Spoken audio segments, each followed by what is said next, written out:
I thought we were happy there. Anyway, Simon called me and said, "Oh, wait, I should introduce myself. I'm Ryan Tomlinson. I live in Crystal Lake with my wife, Deanna, or at least I did. We'll see how that goes. I work for a company that makes cabinets. The company, Dresden Furniture, has two main parts. One side makes high-end office furniture, while the other does custom installations. We create fancy office furniture with wood and leather, as well as build special offices and rooms for homes. The top 10% of clients use us to create libraries, entertainment rooms, and unique spaces. For example, we designed a bar in Milwaukee with a hidden wall of books that opened up to the main bar when the right book was chosen. What was clever about it was that the bar staff could change the trigger book every day, making it a fun surprise for customers. So, yeah, I'm involved in that. Well, I don't actually build it, I'm more of a salesperson. To be honest, I'm not even doing that most of the time. I manage 3 employees who handle sales for us. I used to do it myself, but our business has thrived even with the tough economy. Now, I have a team and don't have to travel as much. Occasionally, I still travel for some important clients, and it's usually worth it. But I'm glad my days of traveling every week are behind me. At 39, I appreciate being home every evening to see my kids when they come back from school. My wife Deanna and I have 3 children. Our oldest is Paula, who is 12. Next is Saffron, who is 10. I ended up losing a bet about a TV show, but that's a funny story for another time. Lastly, we have our son Jamie, who is 8. These kids bring so much joy to my life. Jamie is adopted because Deanna had some challenges when giving birth to Saffron and can't have more children. We decided to adopt Jamie, and he is just as loved as our biological kids. I've learned that love isn't just about biology. Deanna and I met in a bar in Chicago, which isn't usually a great place to find your future spouse, but it worked out for us. It was a nightclub called the Crowbar. We sometimes visit it now, but that lifestyle feels far behind us. When we first met, Deanna was dressed in a goth style while I was in a gladiator costume. It was Halloween, and I'll always remember her wonderful Elvira costume from that night. She can still wear it, too. She wore it again a year ago for fun. Deanna is slender and always looks great, though her style is understated. She doesn't go for flashy outfits or anything too revealing. She's not boring, she just prefers a subtle approach. The only time she goes all out with her look is at costume parties, where she enjoys dressing up and can express a different part of herself. She really enjoys these parties, and it's nice to see her let loose. Deanna is beautiful with long brown hair, hazel eyes, and a lovely smile that can brighten up a room. When she's unhappy, her expression changes, but she lights up when she's happy. Her eyes sparkle with kindness, and she has a great sense of humor. Her jokes often make me laugh, even if they might be missed by others. I love that we share our own little inside jokes. She is 5'6", 38 years old, and maintains her fitness by walking in the winter and swimming in the summer at the local YMCA. So when we met, things went well. I got her number, and the usual happened. I won't go into too many details because honestly our story is quite similar to many others out there. We dated, had our ups and downs, and then we became a couple. We moved in together, and everything seemed fine. I proposed, and we got married. The wedding went well, and the honeymoon was even better. You've heard this story before. Even with kids coming along fairly quickly, we were happy. At least, I thought we were. I know I was happy, and I'm pretty sure Deanna was too. I still can't figure out what went wrong. Maybe I was just not paying close enough attention, but I didn't notice the signs. Our routines didn't change much, and while it became harder to find time for intimacy as we got older, that's just part of having kids. Every couple with a family faces similar challenges. When we did find the time, our connection was strong. We enjoyed our moments together and tried new things. I was curious about some things, but it wasn't a big deal for me. I know some guys focus too much on those concerns, but that's not how I viewed our relationship. I was content overall. In terms of intimacy, we had our moments, especially when we were really in the mood. It would happen during special times like birthdays or anniversaries. I didn't think much of it. I was satisfied compared to some of my friends, at least based on our conversations. We did try some playful activities like dressing up, but we often ended up laughing and couldn't take it seriously. It was just fun for us. The frequency wasn't always high, but when we were together, it was meaningful. I'd say quality mattered more than quantity. I enjoyed those moments, but like many men, I sometimes wished for more. At least that's what Deanna would say. But really, isn't every parent feeling similar pressures? Having kids can be exhausting. Combine that with a busy work week and all the little things of everyday life, and there just wasn't enough time for what we wanted.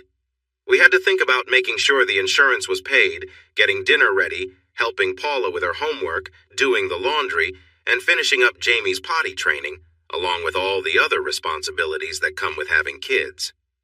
I figured that was just how life was, so I shrugged it off and tried to make the best of it. And it was nice. I loved our life together. It wasn't perfect, but it made me happy. There was one thing that sometimes made me stop and think, but I'll hold off on that for now. It's part of the story. Oh, me?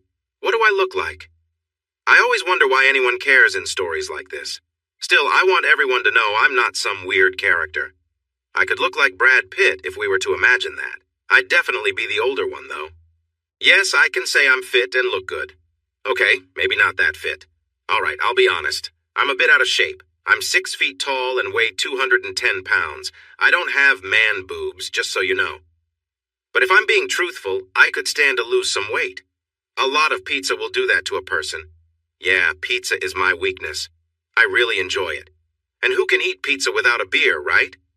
I've come to realize that I need to take action about the extra weight, especially when my kids cling to me and it feels like too much. So I decided to join a cycling club. Simon was joining too, just starting his new hobby. He thought he might even win next year's Tour de France. Good luck with that. I just want to enjoy the ride. I mean, I don't understand how some athletes win while using performance enhancers. When I try something like that, I can't stop laughing. I think they should get credit just for being able to handle it. Okay, maybe that's not the best joke. Welcome to my life. I'm not sure why I'm sharing all this. It might not be that important to the story, but here we are. So here's the thing. I was in Madison, Wisconsin for a job. Wait, I haven't told you what Deanna does for a living yet, have I? That's actually important. To begin with, Deanna was a stay-at-home mom. When we first got together, she was studying interior design in college, but even though she got her degree, she never used it. We got married, and with kids on the way, she wanted to fully enjoy being a mom while I was doing well as a salesman, so she decided to stay at home. She kept busy until Jamie started first grade, and after that, her days were free again. So she teamed up with a mutual friend, Crystal Rigg, who is married to Charlie Rigg, a well-known radio host in Chicago. I knew Charlie from college, and we still catch up now and then. Crystal works in real estate and needed someone to help stage homes for sale. They would walk through a house together, deciding how to move the furniture, what to take away, and what to bring in from a small storage unit we rented. Their goal was to show the house in a way that made it feel welcoming while keeping it neat and organized. Deanna had done a great job making our house feel like home. She spent little money but found a lot of wonderful furniture, artwork to hang on the walls, and other decorations.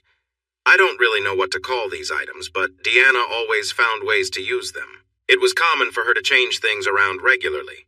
Every couple of weeks, something would be different, and new items would appear, while others were tucked away. Our house was always changing, and over time we ended up with so many things that were no longer needed. Deanna didn't want to give them up, so we rented a storage unit, which eventually filled up.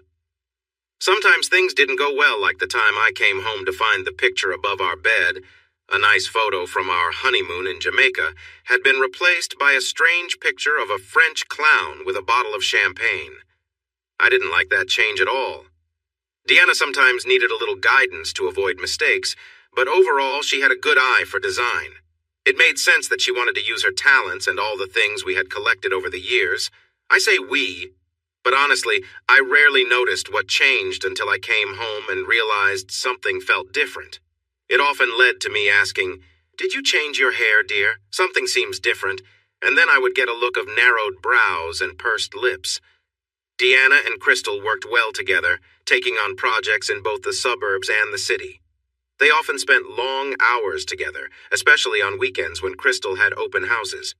They would stay in touch by phone, and sometimes I would surprise them with coffee when I passed by where they were working.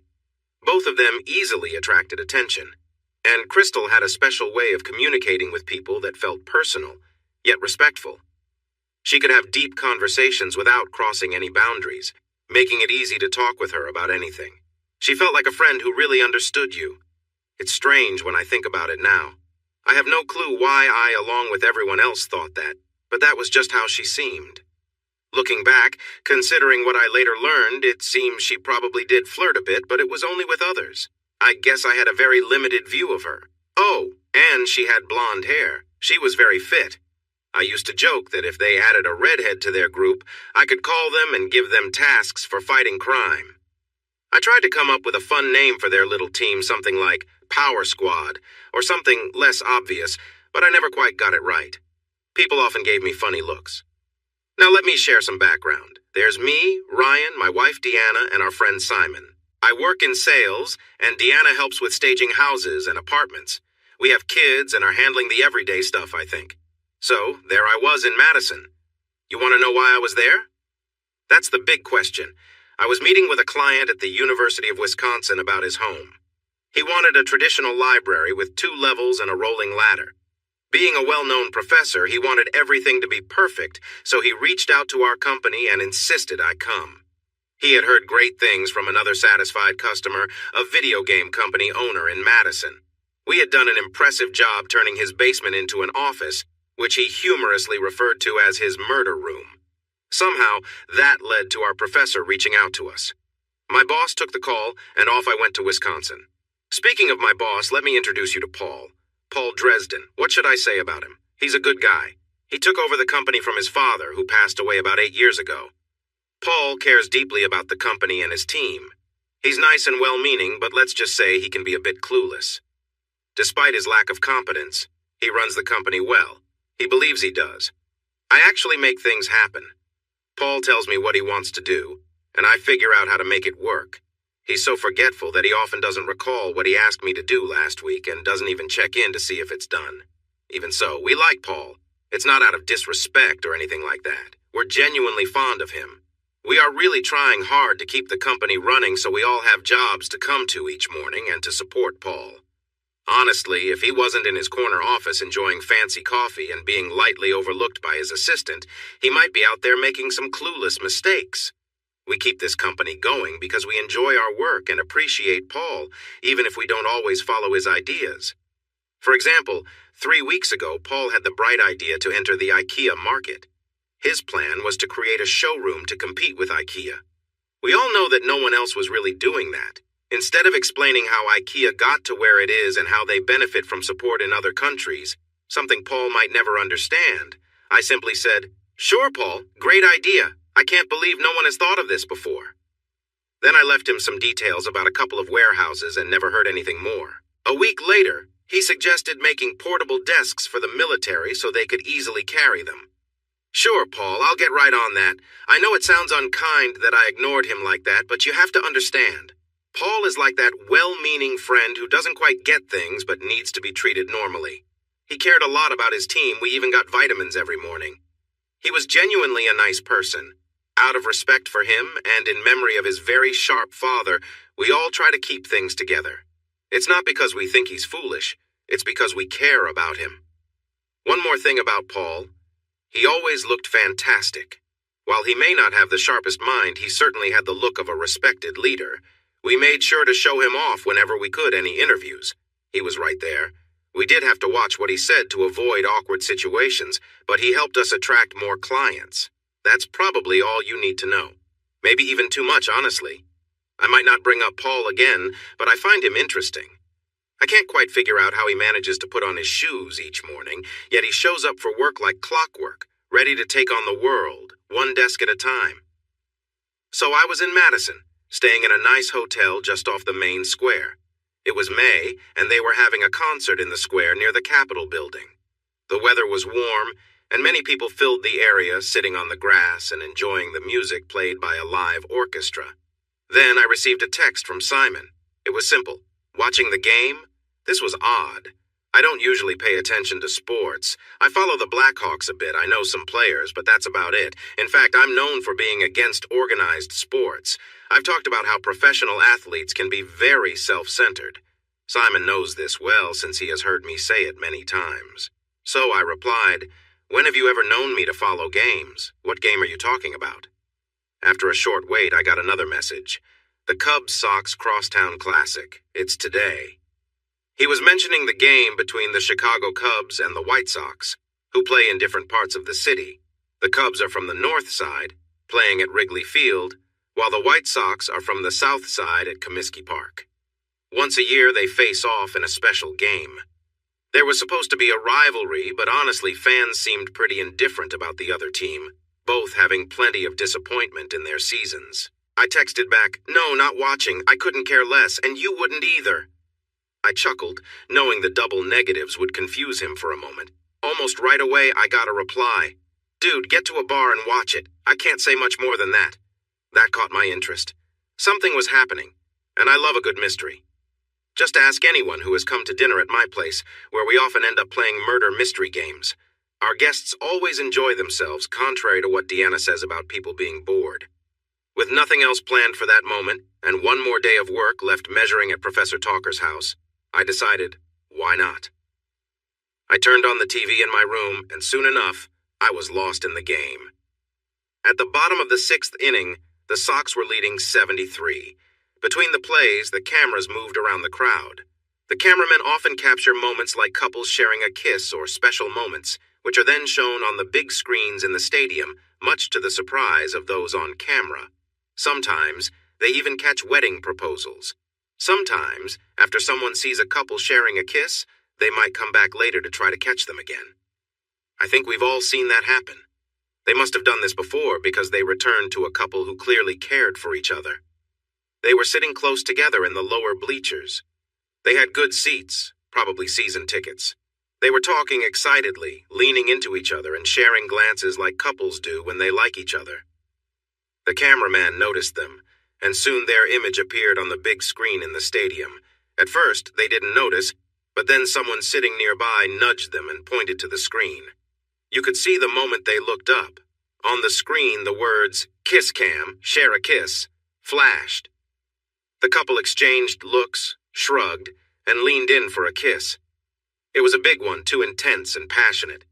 You could tell they were very close, and they didn't seem shy about it. But I didn't feel happy watching them. That was because the woman in the couple was my wife, Deanna. I recognized her immediately. She was wearing a jacket I had bought for her in a boutique in New York 3 years ago. The boutique was owned by actress Phoebe Cates, who often helped customers herself. I had a bit of a crush on Phoebe Cates, so I convinced Deanna to visit while we were in town. When Deanna figured out I wanted her to buy something special, she picked out the most expensive jacket and insisted I buy it for her. It was worth it, knowing that Phoebe Cates had asked for my address and phone number. I just sat there, watching in shock, feeling as if my world was falling apart. It's strange how my mind works in moments like this. It jumps ahead to imagine what will go wrong, worrying about things that might never happen because they're unlikely. My first thought was about Saffron, our daughter. Who will take her to her karate class on Wednesday if we get divorced? I know it's a silly thought, but I guess it's a way to protect myself from feeling too much. Next, I called Simon. He picked up on the third ring.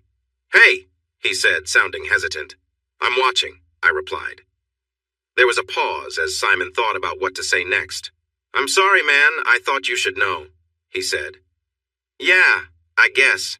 They really seem to care about each other, don't they?" I responded. "Yeah," Simon said simply.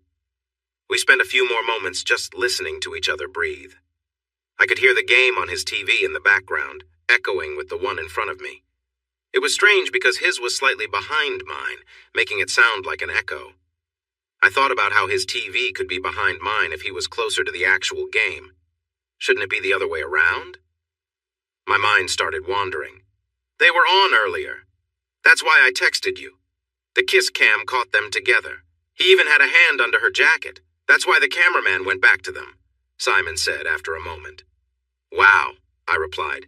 "You think this is the first time?" "It doesn't seem like it, does it? It looks like they know each other well." "Yeah, I thought so too." The kiss cam moved on and the game continued. "Surely she knows I'll see this, right?" "I think she's a little distracted, and a lot of what they show on the big screen is seen only in the stadium. With you and your friends, she probably feels safe about it." He had a point. Most of my friends were more into using their brains than sports. Okay, maybe I was exaggerating. Most of them just didn't care much about sports. Thinking back, that was a bit odd. I think they're lost in the moment, and she's probably worried you'll see it and that someone she knows will too. That sounded more accurate. Probably. Good thing you were watching. I'm at Tommy's house. That explained a lot. Tommy was Simon's brother-in-law and a huge baseball fan. We didn't get along well because he made a rude comment at a barbecue once, and I almost lost my temper. It was better if we didn't see each other. We sat in silence as we watched the White Sox strike out, and the batter walked back to the dugout. What are you going to do? Do? Nothing for now. I need more information. Yeah. More silence followed as the game went to a commercial break. I noticed the commercials were different for him than for me, probably because of where we lived. So, I'm not sure what else to say. Are you going to be okay? No, but there's nothing you can do from there, Simon. I'm going to go drink, sleep poorly, and figure out a plan, in that order. Sounds like a plan. Just don't do anything reckless, okay? I don't want to have to come get you. Just be careful. Yeah, well, I'm 300 miles away. She'll be home by the time I get back. Like I said, I need more information. Okay, well, be safe. Call me when you get back. I will, Simon. Thanks. Overall, it was a pretty ordinary conversation for such a heavy topic. It felt a bit scattered. I was overwhelmed when I think about it now. I wanted to know everything instead of just reacting. I think part of me was in shock, and part of it was just how I am. I like to understand things before I show my feelings. At college, I got known for this. I still felt things inside, but I learned to keep that to myself until I had all the facts. I figured out early on that when someone tells you shocking news, the main question is always, what else don't we know? There's usually more to discover. After my call ended, I dropped my phone on the bed and then had an idea. I opened the Find My iPhone app. Deanna and I used the same Apple ID, so if she bought something, I got it too, and vice versa. We shared the ID across all our devices, so purchases showed up everywhere. One benefit was that we could find each other's devices since they were all linked. I found the app, opened it, and looked for her phone. Sure enough, it showed she was at Wrigley Field. I took a screenshot for good measure. Then I sat down and tried to figure out my next step. The shock was really hitting me. I felt a mix of cold and heat. I didn't know what to focus on. I sat down heavily, bounced off the edge of the bed, and ended up on the floor. As the realization set in, I struggled to understand what was going on. I wasn't the first man to have his wife be unfaithful. Others had moved through this. Why was this happening to me? An hour later, I woke up confused about my surroundings. Once I remembered everything, I barely made it to the bathroom before I felt nauseous. Questions bombarded me from every angle. Did she love him? It certainly seemed like it from what I saw. Who was he? What did he have that I didn't? How long had it been happening? Who else knew? Did Crystal know? She must know. She's helping her. Where were they meeting? Was he married? Was he better than me? Was she going to leave me? What about the kids? What would happen to them? How did it all start? But mostly, I wondered, what should I do next? It's easy to talk about needing more information, but facing this situation was a different challenge. I was trembling as I returned to bed and fell into a restless sleep, troubled by dreams that left me feeling worse than I had expected. I realized I didn't need anything else to have a tough night. I could manage that all by myself. When morning came, I woke up sweating and shaking. I questioned if I was coming down with something, but I wasn't cold anymore, and a hot shower helped ease the trembling. I knew I needed something to eat, so I looked for a local German bar that served a good breakfast. I can't remember what I had, but I do recall that it didn't taste like much. Somehow, I made it to my client and finished the job. Thankfully, I can take measurements on autopilot now because I can't remember doing it, yet all the numbers are carefully noted in my notebook, just as they should be. It seems I'm good at my job, even when stressed. Then I found myself sitting in my car on I-90, driving back to Crystal Lake, trying to decide what to do next. Should I just leave? Go to a cheap hotel? Should I confront Deanna? Where were the kids? Had she already left? She had to know there was a chance I might have seen the footage. Maybe she just took off. If she hadn't left, would she try to play it cool? More questions filled my mind, but I had no answers.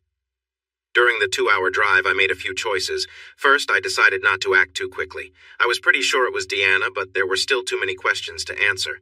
What I had told Simon was true. I needed more information.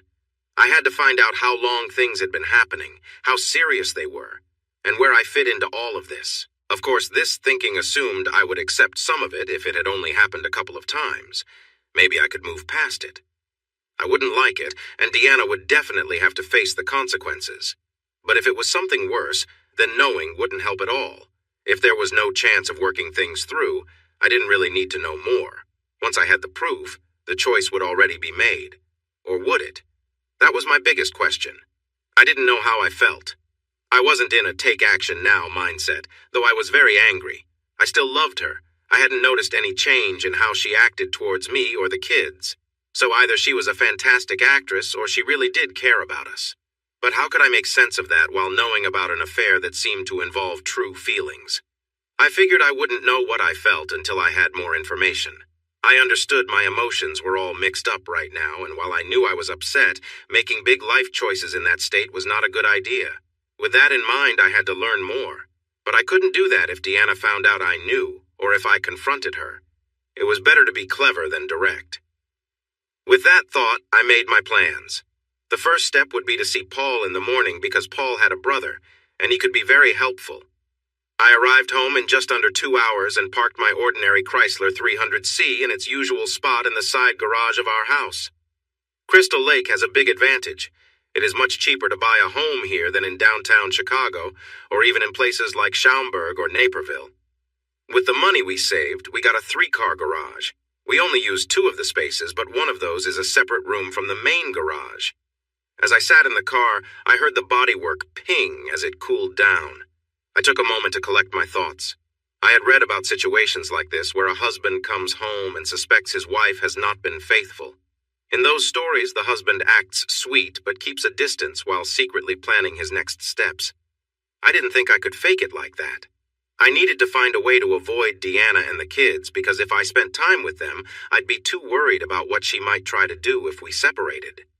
I felt lost and needed some time away from my family to gather my thoughts.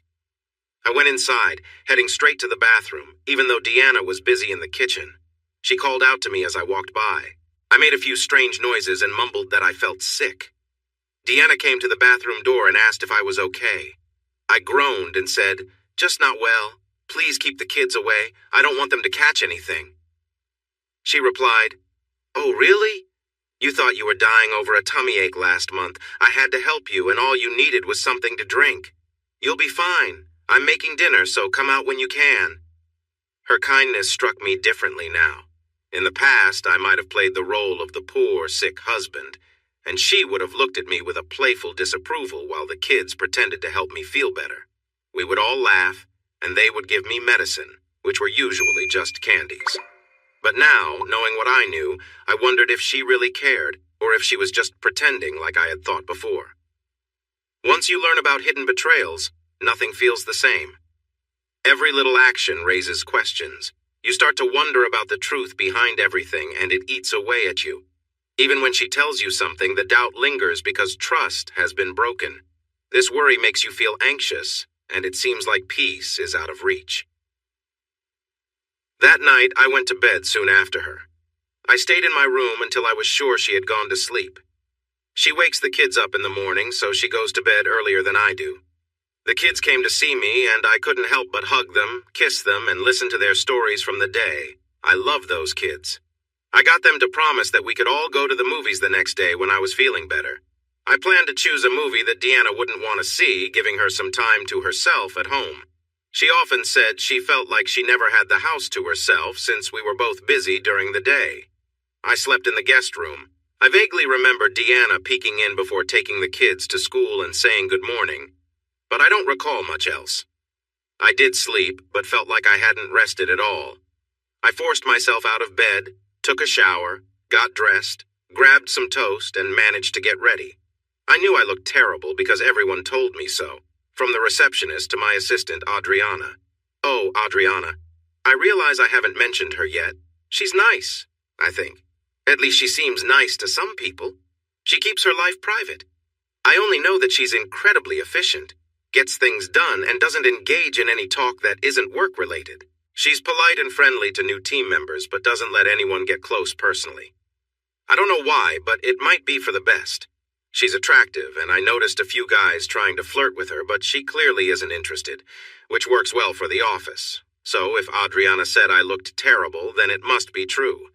I sat at my desk for about 10 minutes staring blankly, then asked Adriana to fit me into Paul's busy schedule. She told me he was free at 11, which gave me time to organize my notes from the day before. Still, I barely remembered doing any of it. All I could think about was Deanna. Was she with someone else now? What was happening? How could I find out more? I needed to pull myself together and focus on the issue at hand. This meeting was the first step. "Hey, Paul," I said as I walked into his office. Paul's office was similar to our R&D lab. He often tried out new ideas there. Right now it looked like a cozy therapy room with soft wood tones and comfortable furniture. Last week, it resembled the command center from a sci-fi show. I admired his willingness to experiment, but I found it overwhelming at times. "How's my main man?" Paul said, standing up and extending his hand. "You don't look so great, by the way." "Thanks, boss. You don't look much better. It's nice to feel appreciated. I need a couple of favors. I could use some time off." I hesitated, taken aback by his pleased expression. "Good idea, son. You've been working hard lately. How did the job go in? What was the place? Milwaukee?" That was Paul, never focusing on one thing for long. "It was fine. I just need to take care of a few personal matters. It won't take long, but I won't be around." "That's all right. You know I can handle things while you're away. Trust me." I felt a bit uneasy with that. By the time I returned, who knows what could happen. Paul had big ideas, and they often didn't end well. "Take the time you need. It's good to take a break and enjoy time with your amazing family. Spending time with Danny would be good for both of you." "Deanna? Okay, there's one more thing." "Go ahead." "I need to speak with Solomon." There was a pause before Paul replied, "Why? I have some matters he could help with." "You know what he's like. Are you really going to support him, Ryan? I don't want that." "Paul, with all due respect, he might be a bit different socially, but he's really talented and I need his help right now." "Is this about work? I can't risk having the company connected with him." "No, this is personal." Paul was quiet for a moment as he thought it over. "All right, just this once. Since you've been such a loyal partner, I guess I can allow it." Solomon Dresden had always been the odd one out. He was mixed race, and his look had caused Paul's mom to be cut off by his dad. Solomon grew up with his mother, and his life was quite a challenge. He faced social difficulties and had trouble controlling his impulses, but on top of that, he was very smart. The first time he saw a computer, he dove right in and started hacking within a month. He took down his first bank in Hong Kong, and 6 months later, the NSA arrested him. They wanted to use his skills for their own needs, but soon realized that someone who struggled socially wasn't the best choice for such access. There were some issues with him following a celebrity, and he ended up spending 4 years in a facility. After that, he was released thanks to a group named Justice Now, which argued he had been unfairly treated. Now he could only use social media, and once his father passed away, Paul took him under his wing. In this regard, Paul was pretty sharp. He understood that Solomon's skills would be in high demand, especially by those who operated outside the law. He moved Solomon around often, doing what he called his Domestic Witness Protection Act. He hired a caregiver for Solomon who stayed with him all the time. This was one of the best things he had ever done for his little brother. It was one more reason why we admired him. "Okay, so where is he?" I asked, thinking I might have to run all over to find him, imagining trips to busy airports and getting a bag out of a locker while trying to avoid trouble. "At home," Paul replied, smiling. "He's what?" I said in surprise. Paul just shrugged. He wanted to come home for a bit. I thought, why not? We gave the caregiver some time off since he was back. I didn't know how to respond to that, but time was ticking away, so I moved on. "Thanks, Paul. I'm heading out now. Call me if you need anything, but..." Paul reached out and took my hand again. "It's okay, Ryan. Whatever is going on, we can work it out together." I shook his hand, looking at him, and felt like I might break down right there. But I held myself together and left. I got to Paul's house about an hour later. I had stopped by the office and spoke with Adriana, telling her that if Deanna called, I was out on a local job. She raised an eyebrow but didn't ask any questions, just gave me her familiar "I don't care" look. I knocked on the door to Paul's house, and there was Solomon, looking tired and like he had just woken up. He recognized me and shouted, "Uncle Ryan!" wrapping his arms around me. He was only in shorts, and we were on the porch of Paul's fancy house in a gated community. It was a bit funny knowing the rumors that could arise from this. I gently pulled away and motioned for Solomon to come inside. I knew Solomon would remember me. I had bought him his first video game console and some games to go with it. Sometimes Paul teased me, saying I had started Solomon on a wild path, but I didn't regret it. He had been kicked out of 3 schools, and the poor kid just needed something to focus on, so I had helped him. We had been friends ever since. Once inside, Solomon started making coffee. He held up the pot and asked, "Want some?" I nodded. Sure. Paul had all the good stuff. Solomon poured me a cup and sat down across from me at the kitchen island, where we both enjoyed the rich coffee. "So what's going on, Uncle Ryan? You didn't come here just for the coffee." I took a moment, just enjoying the smell of the coffee. Then I blurted out, "Deanna is having an affair." Solomon immediately set down his coffee, got off his stool, and came over to hug me. It might not have been the most fitting reaction, but it felt nice. For a moment I was overcome with emotion, and then he let me go and I regained my composure. "So, that sucks, man. Are you sure? Oh wait, that's why you came. You want me to—" "I understand." Solomon made up for Paul's smarts. It was like they were one person in 2 halves. Paul had the looks and charm, while Solomon had the brains and social skills. I looked at Solomon with big eyes. "Would you? I need more information. I need to know more, and you know how to find it. I know you're not supposed to use a computer, but—" Solomon just smiled at me. "Of course, Uncle Ryan. You don't even need to ask. We'll find out and settle this. It's all possible." So that's what we did. He took out his laptop and went online. It was an eye-opening morning. I learned a lot about how hackers operate.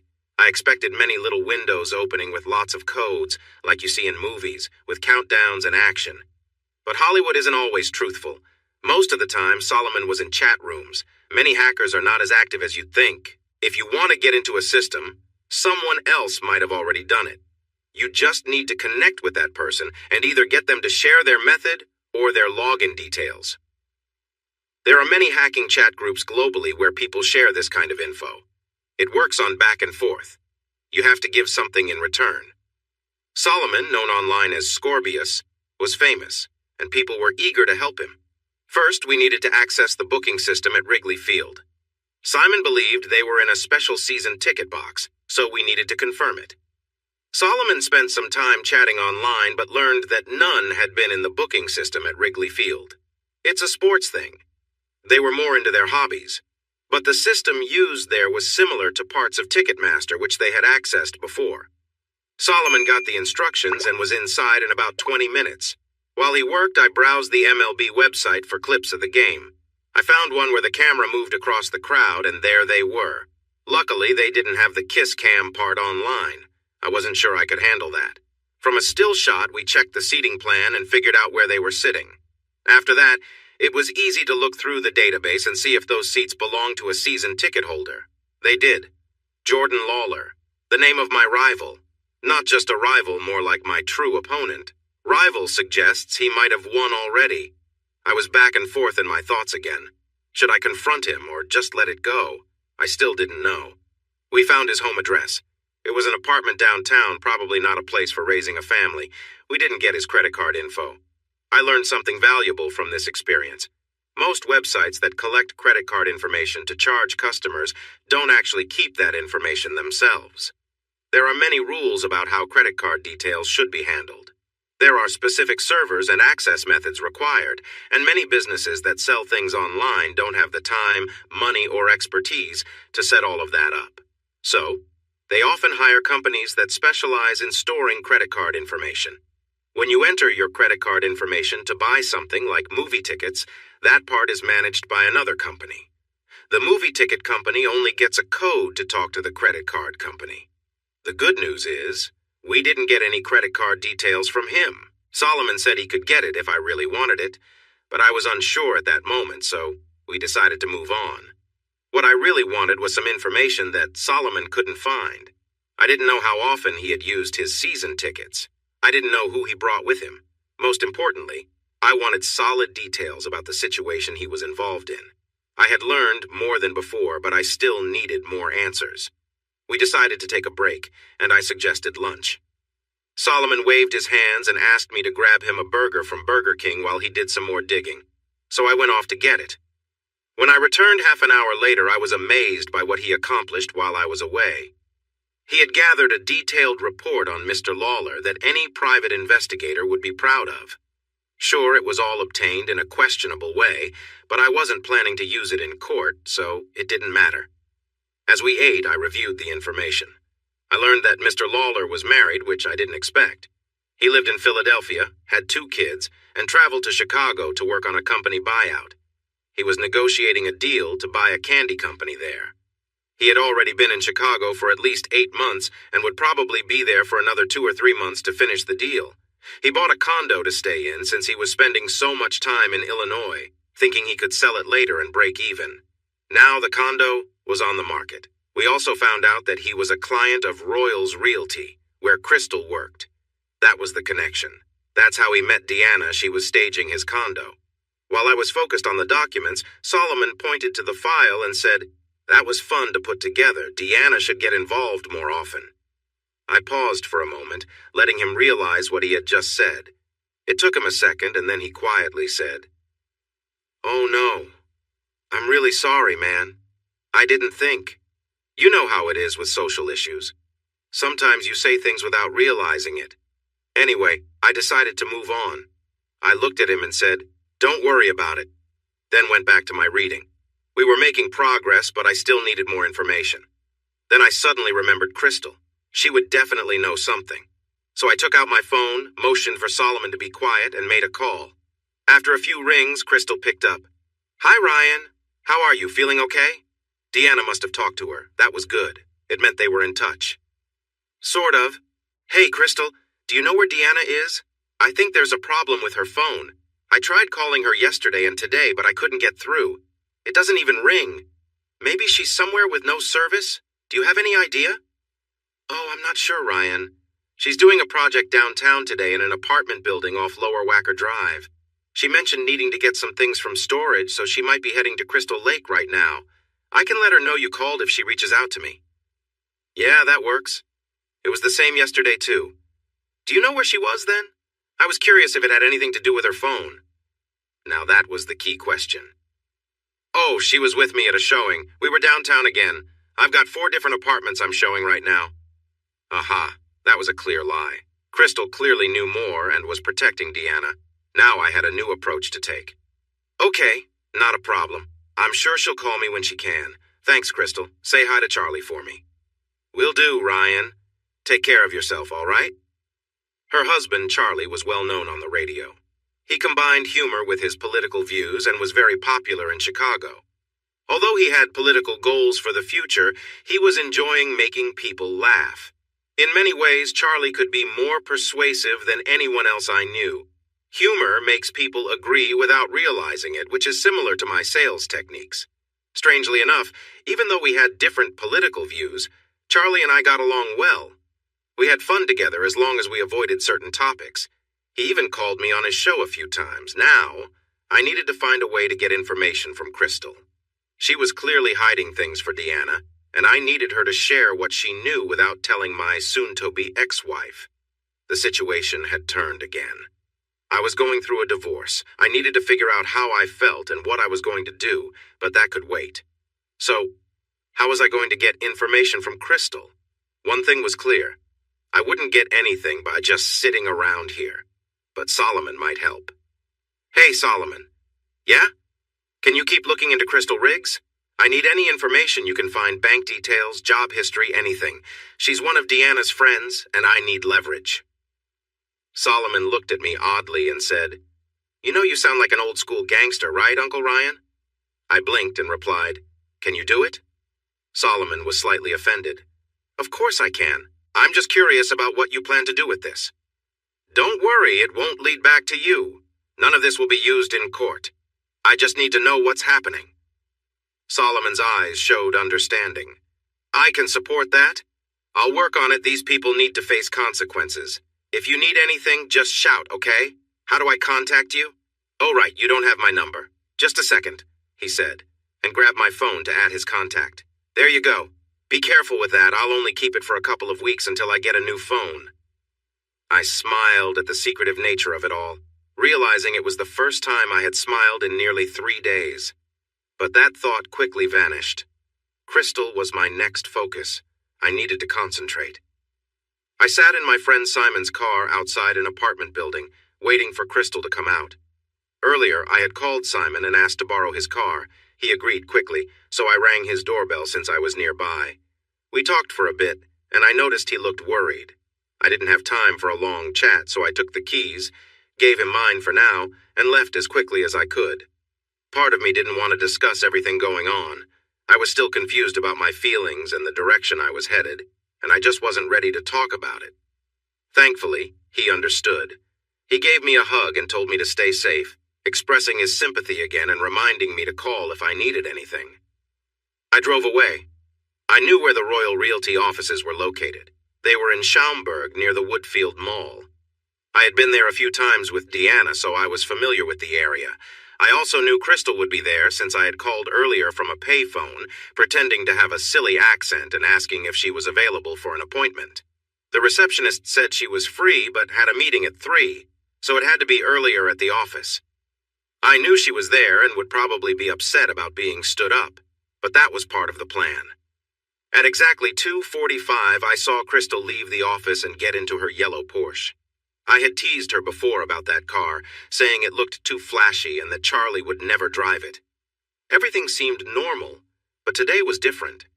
I wasn't sure why I was following her. I just needed to do something. Maybe I wanted to talk to her, learn more about her day or who she was seeing. Now that I think about it, I probably just wanted to feel like I was doing something useful, even if it wasn't. She drove to Des Plaines and went to a meeting in an apartment building. I parked nearby, wondering what I was doing with myself when she came out again. She was on the phone, chatting excitedly, then got back into her bright yellow car. Luckily, it was easy to follow her in that bright color, especially with the heavy traffic. We both drove to Mount Prospect, which is known for the police car and the Blues Brothers. We cruised along Gulf Road and then pulled into a rundown motel with rooms that had outside doors. I couldn't understand why she wanted to stop here, but it quickly became clear when she parked next to a fancy BMW, got out, and walked to a certain room. A man in a suit opened the door and greeted her with a smile. He definitely wasn't her husband, Charlie, but he acted like he was. He leaned in, kissed her, and shut the door. I was frustrated, fumbling with my phone, wishing I was ready to take a picture. I guessed they would be inside for a while, so I decided to grab coffee from a nearby Starbucks. I returned and sat there, distractedly scrolling through my phone, wondering what Deanne was doing at that moment. Then my phone rang, and it was Solomon. I answered quickly. He said, "Hey, I've got some news. Are you free to talk?" "Go ahead," I replied. "Royal Realty has 5 partners. Your friend, Crystal, is one of them. The company is doing well. They have many profitable projects and plenty of money saved. The partners include a couple, a single woman, and a man. The couple started the company, and all of them are very devoted to their beliefs. Crystal seems to be in good standing, but we found an extra bank account with nearly $250,000 in it. It's offshore and hasn't been reported for tax purposes. If she ever gets audited—" "Got it," I interrupted him. "So, we're not finding anything else right now. She enjoys going out, often seen with her husband, the radio guy. You know him, right?" "Yeah," I replied. "They look like a happy couple in all the pictures I found. Can't give you more than that unless you know what you want me to look up?" "Nah, that's enough for now," I replied, thinking about what he said. "Wait, if I give you a license plate, can you check it for me? You know I've always wanted to ask that." "Sure. What do you have?" I shared the license plate, and I heard him typing. He said, "Checking the DMV is like a beginner's task for hackers. It's easy. The security is weak. Here we go. Alvin Jeffries. Lives in Rolling Meadows. Let's check his social." More typing followed. "He's the CEO of Procent Builders. They are building condos off Gulf Road in Barrington. And guess who's helping them sell? Royal Realty?" "Yes, you got it. I guess she's getting extra benefits. No wonder she has hidden money. She must be getting something in return." "That's interesting. More connections. All right, Solomon, keep looking. I'll talk to you later." Just then, my phone rang, and I saw it was Deanne calling. Without thinking, I answered.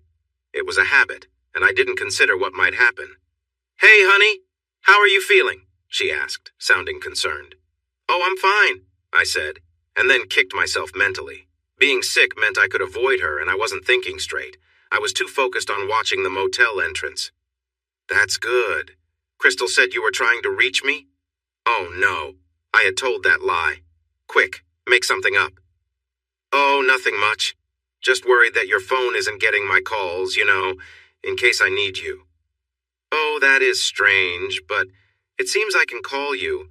Do you want anything special for dinner tonight?" she asked, changing the topic. I wondered why she did that. My worries were creeping back in. I don't know. Chinese? "Oh, the kids will love that. Jamie really likes dumplings. It's cute." I just sat there, amazed at how normal she sounded. At that moment, I realized our life was built on a lie, at least partly, maybe mostly, and it included some very important things. "Yeah," I replied, unsure what else to say. "Are you okay, babe? You sound distant." "I'm in the middle of something. I have to focus. It's some tedious work I'd rather not do, but it needs to be done," I said, honestly. "Oh, okay. Well, don't let me distract you. Have a good day, babe. Can't wait to see you. I have a little surprise for you." She finished her sentence with a hopeful tone. I couldn't feel any excitement, so I just grunted and hung up. I sat there for a moment, thinking about the situation. I found myself sitting outside a motel thinking that my wife's friend and boss might be having an affair. Just 2 days ago, I never imagined this was happening in my life. Now it seemed like everyone I knew was involved in something like this. I felt lost, as if I was walking around with closed eyes, not seeing what was really happening around me. It made me question everything. Were the meetings I thought were to discuss important school matters actually just gatherings to meet new partners?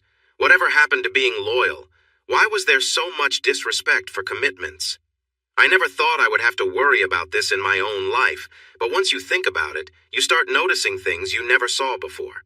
I needed some information about Crystal, and suddenly I found she seemed to be just as unfaithful as my wife. It made me want to pack up my kids and move far away to a place where no one would be close enough to cause trouble. I really couldn't wrap my mind around this situation. Was anyone I knew being faithful? I adjusted my phone to record again, and just as I did, the door of the motel room opened. I scrambled out of the car and pointed my camera at the scene. The guy was missing his jacket and tie, and his shirt was partly tucked into his pants. The woman was finishing buttoning her blouse, and then they shared a passionate kiss. I was recording it all. I've never understood why people cheat and then stand publicly to kiss. It's like they are announcing to the world, "Look at us. We're at a motel in the afternoon." It seems so reckless.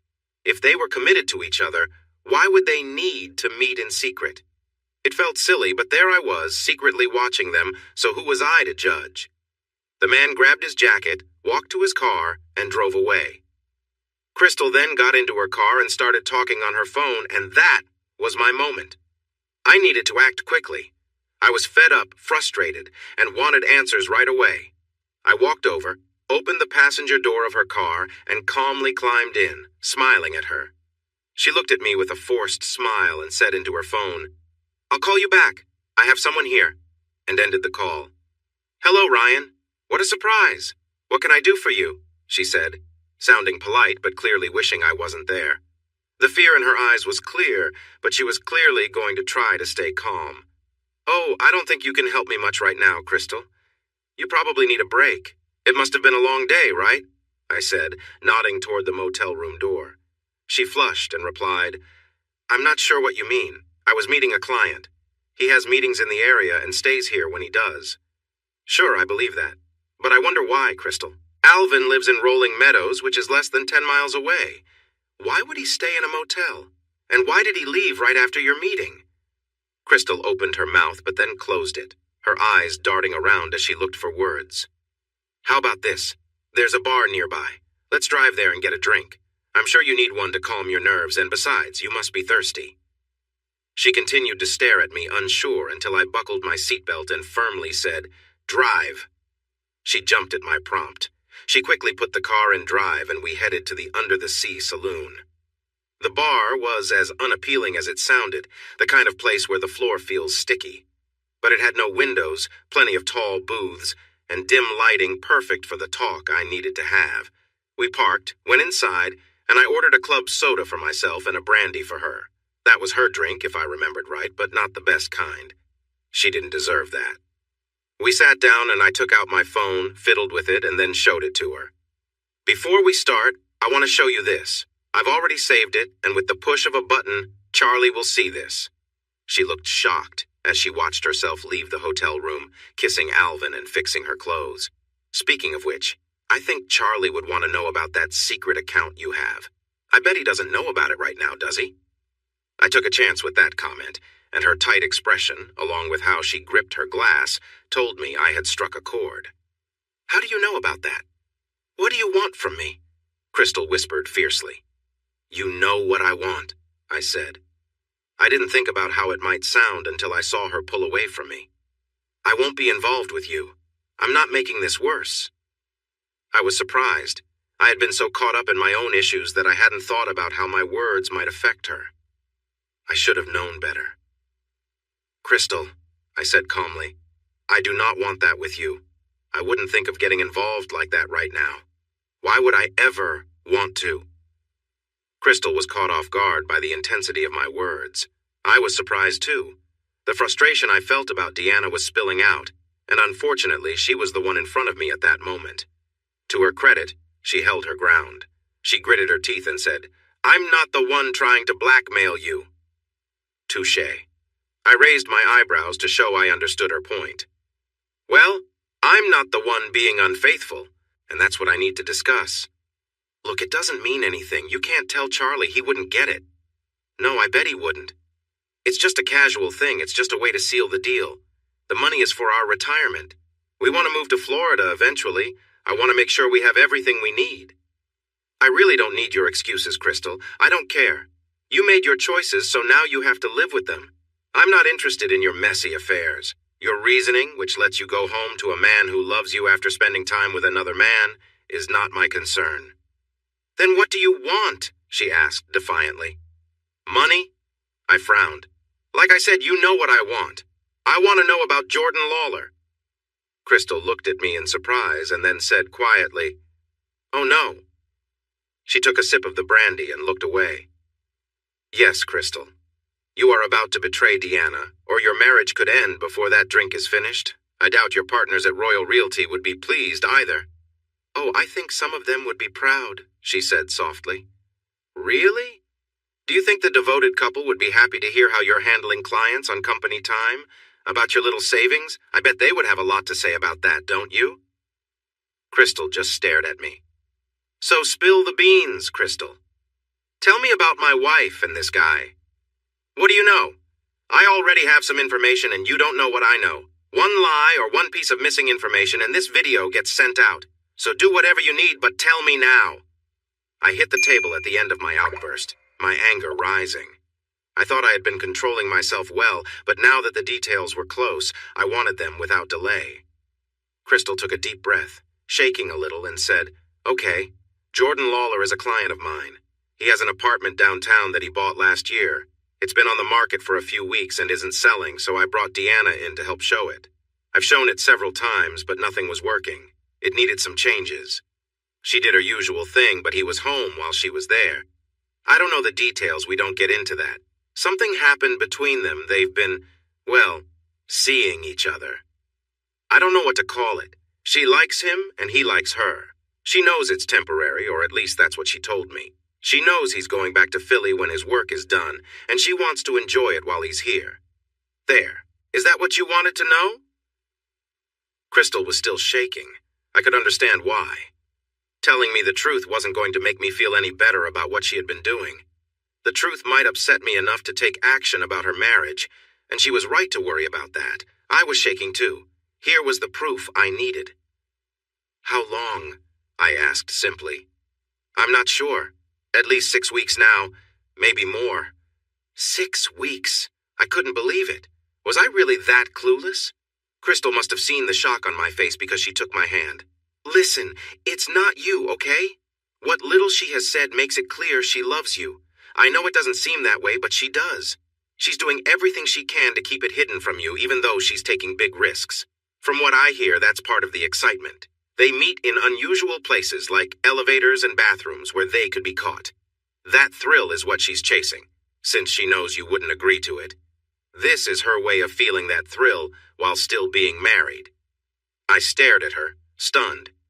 Yeah, now that I say it, I get how silly it sounds. The whole idea of taking risks should have some danger to it, especially for her marriage, Crystal said, making a face as if she had just tasted something unpleasant. How did you find out? Was it something big, like on the screen? I nodded, and she let go of my hand. I told her this morning how crazy that was. She just laughed and thought there was no way you'd find out none of your friends are into sports, and you surely wouldn't be watching. It was only on the screen at the stadium. No, it wasn't. It was on national TV, I said, my voice dull. Crystal closed her eyes and winced. Wow, I don't think she knew that. She just mentioned how it excited them and they were really into it afterwards. I sat still, just listening. Is this guy something special? Is he good at what he does? I don't know, said Crystal. It's not like I sleep with every client. Just some, right? I said, a bit bitterly. She looked away, not answering. Look, Ryan, I could talk about it just being physical, but I don't know what it means for her. I never thought she would do this. When she first told me, I was shocked. I mean, I've always had wandering thoughts. Her? She seems so proper. When I mentioned this, she just smiled and said, Not right now, I'm not. I don't know what to think. When I've seen them together, they look happy, like they're in the early stages of love. I hate to say it, but I think this is serious trouble. In a way, I'm glad you found out. Now I can be honest with you. I just sat there, scratching my head, trying to process everything I had just heard. My life felt like it was falling apart, and I was sitting in a bar, unsure of what to do next. There's a lot to think about, huh? I can tell you this, Ryan, those kids are yours. She's never done this before. I hadn't even thought about that. I looked at her in surprise. She raised her hands in front of her. It will hit you eventually. Those kids are yours, no question about it. She told me she never believed she would be unfaithful, so it caught her off guard. Another thing I can say is that she cares for you deeply. She has kept her life with you separate from this affair. She makes sure it never comes back to you. It happens only far away, where you won't see it.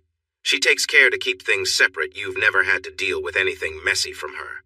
She's always kept it fair between you and him. She says she doesn't want to hurt you. I don't know how to explain that. She has her own way of viewing things. For me, it's just physical. But for her, it's tied to her feelings for you. Doesn't want to hurt me? Besides having a relationship with someone else and lying to me about it for weeks, you mean? I was feeling both upset and angry. I'm not sure what to say, Ryan. I don't think anything I can offer will help. Oh, you've helped enough already, I replied, frustrated. Where do you think she got this idea that cheating is okay? From you. You, her friend who sleeps with clients to get ahead, then goes home to the man who works hard for you. I realized I was being a bit harsh. Charlie was only doing his radio show for fun, but my point still stood. Crystal looked taken aback for a moment, then her expression softened. I'm not sure I can explain this, Ryan, but at its core it's just physical. I don't know how else to say it. Oh wait, I do. You play tennis, right? I raised my eyebrows at her and replied, Do I look like I play tennis, Crystal? Seriously? Well, you've played at some point, right? She pressed. She was getting frustrated trying to make her point, and I was being difficult, but I nodded anyway. Here's the thing. When it's just physical, it's like playing tennis. You both get tired and sweaty, work up a good sweat, but no one really loses, so in a way, it doesn't mean much. You wouldn't mind Deanna playing tennis with someone else, right? So think of it this way. If you let her have this, you also gain the freedom to do what you want, and she can't complain. Isn't that what every guy dreams of? I just stared at her, trying to piece it all together. I couldn't believe I was discussing the deeper ideas of cheating with Crystal Riggs. It felt like having a serious talk about space travel with someone very important. Where should I start? I really don't want to go through this, but some of your reasons are likely to come up with my soon-to-be ex-wife, so I might as well face them now. Crystal's smile disappeared when I mentioned soon-to-be ex-wife. I probably should have kept that to myself, but I was upset. First, while your point makes sense, Crystal, she smiled at that, it's still wrong. You don't play tennis just to have kids. Intimacy is about two people connecting deeply. It's sharing something special that stays just between you. It's about giving yourself to another in a special way that only you two understand. It isn't like a brief encounter in a cheap motel, no matter how you try to look at it. If both you and your partner see it differently, that's fine. You can choose to view intimacy in your way. But in your situation, that's not true, is it? Charlie has no idea you are seeing someone else. You know this is not right, or you would be honest with Charlie.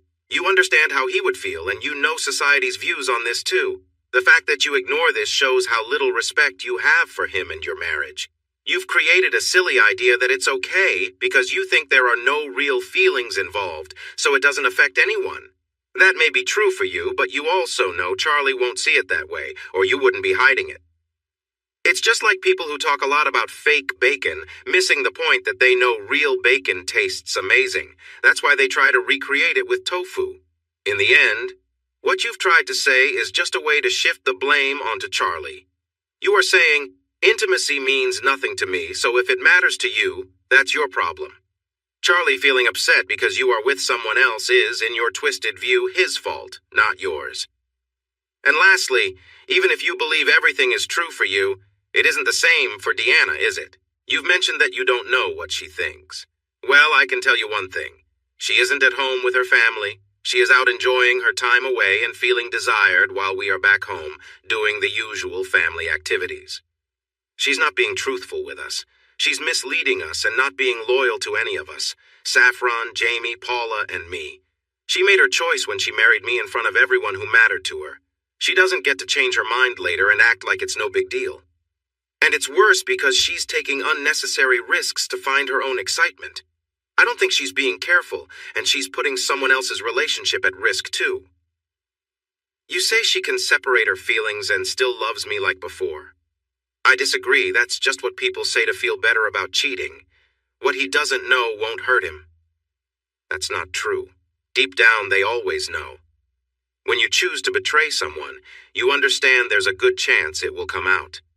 When you start loving someone else in that way, your feelings for the other person change. Sure, love for kids is endless, but love for a partner isn't the same. Life gets complicated with priorities and time. I can't accept that it's okay. I paused, catching my breath after saying all of this. Crystal looked like she was on the verge of tears. She said, I never thought about it that way. I know you probably didn't. But let's be real. If you had thought about it, you would have ignored it. You're not considering anyone's feelings but your own. The truth is, you, like my dishonest wife, haven't really thought about your actions. You've never truly considered how Charlie would react if he found out what you've been doing. If you have thought about it, you've probably told yourself, I'll make it up to him, pretending that makes it okay. How do you think he'll feel? Picture yourself in his shoes. Imagine if he were in a situation like this. Crystal's face went pale and she looked angry at first, then worried. Exactly. You can't grasp the hurt and damage your actions cause. You've done a good job of ignoring it to protect what you want.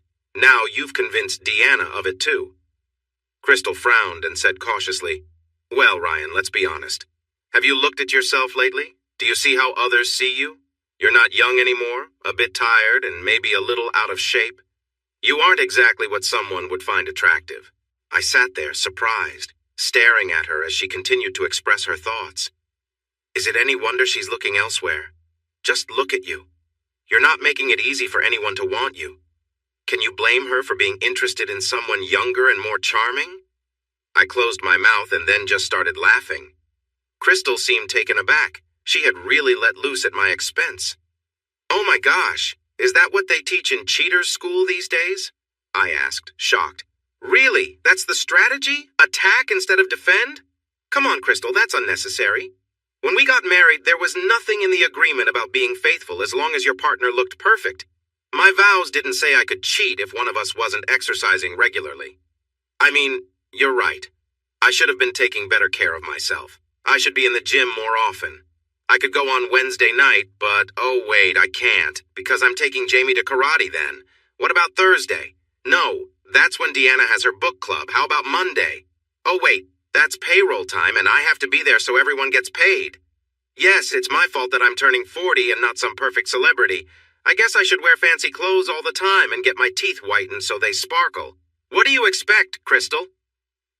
My voice got a bit louder, and the bartender glanced over, so I toned it down. Crystal pulled back, looking a little scared. I'm 40. I have 3 kids. I work 60 hours a week because if I don't, the company fails and many people will lose their jobs. I try my best to spend time with my kids. I tell my wife she looks nice. I buy her flowers and compliment her on her outfits. I work hard so she can do her thing with decorating homes. And you know what? I take my wedding vows seriously. I can't believe she's still with me, given that I don't always look the best. Honestly, Crystal, don't ever blame me for not being someone else. She's not a perfect angel either, but I find ways to love her regardless. I was really frustrated, and Crystal could sense it. She just sat quietly as I took another sip of my drink and tried to calm down. I didn't even know why I mentioned Meg Ryan Amy Adams would have been a better example, since Deanna shares some qualities with her. Maybe it shows my age. Even if everything you just said was true, it doesn't make it right. You can't just forget your vows and hurt the person you promised to be with for life because things aren't as exciting anymore. You need to talk to him. You should tell him how you feel. You ask him to take action about the situation. However, it's not really well thought out.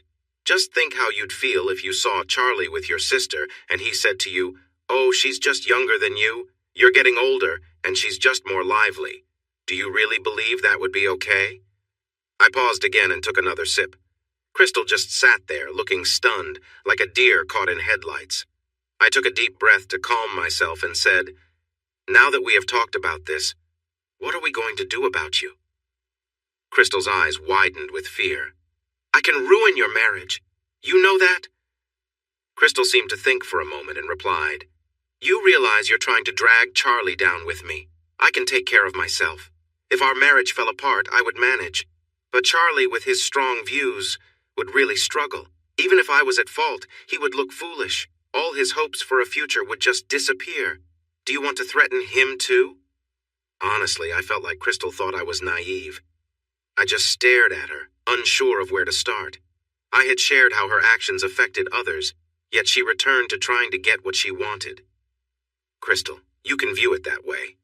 But the truth is, all the leverage I have is against you, not Charlie. You created this situation, not him. Sure, he might be affected by what happens, but that would be because of your actions, not his. You are fully responsible for this. And if he faces more damage than you, that's still on you. Do you really want to live with the knowledge of what you've done to him? You did this. If it wasn't me discovering you, it could have been someone else who wouldn't feel guilty at all. Right now, you have no power to negotiate, and you're trying to use a threat against someone you are supposed to love deeply to escape your own responsibilities. Crystal, you're supposed to care about Charlie more than anyone else. Why aren't you willing to do anything to prevent hurting him further? Seriously, who are you? Do you understand why you've gotten away with so much? She looked at me for a moment, then shook her head. Because he trusts you.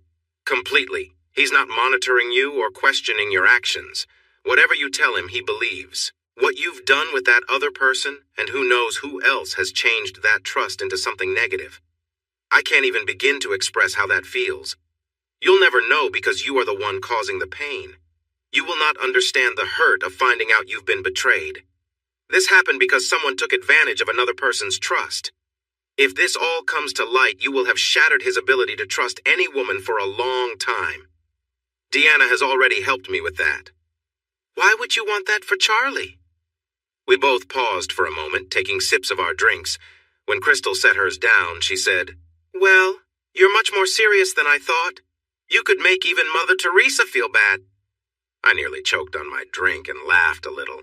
It surprised me that I could still find something funny. It felt good to laugh. After I calmed down, I placed my drink down carefully. "All right, what about you, Crystal? I will handle Deanna later, but we need to address your situation. This can't keep going on like this. So here's my idea.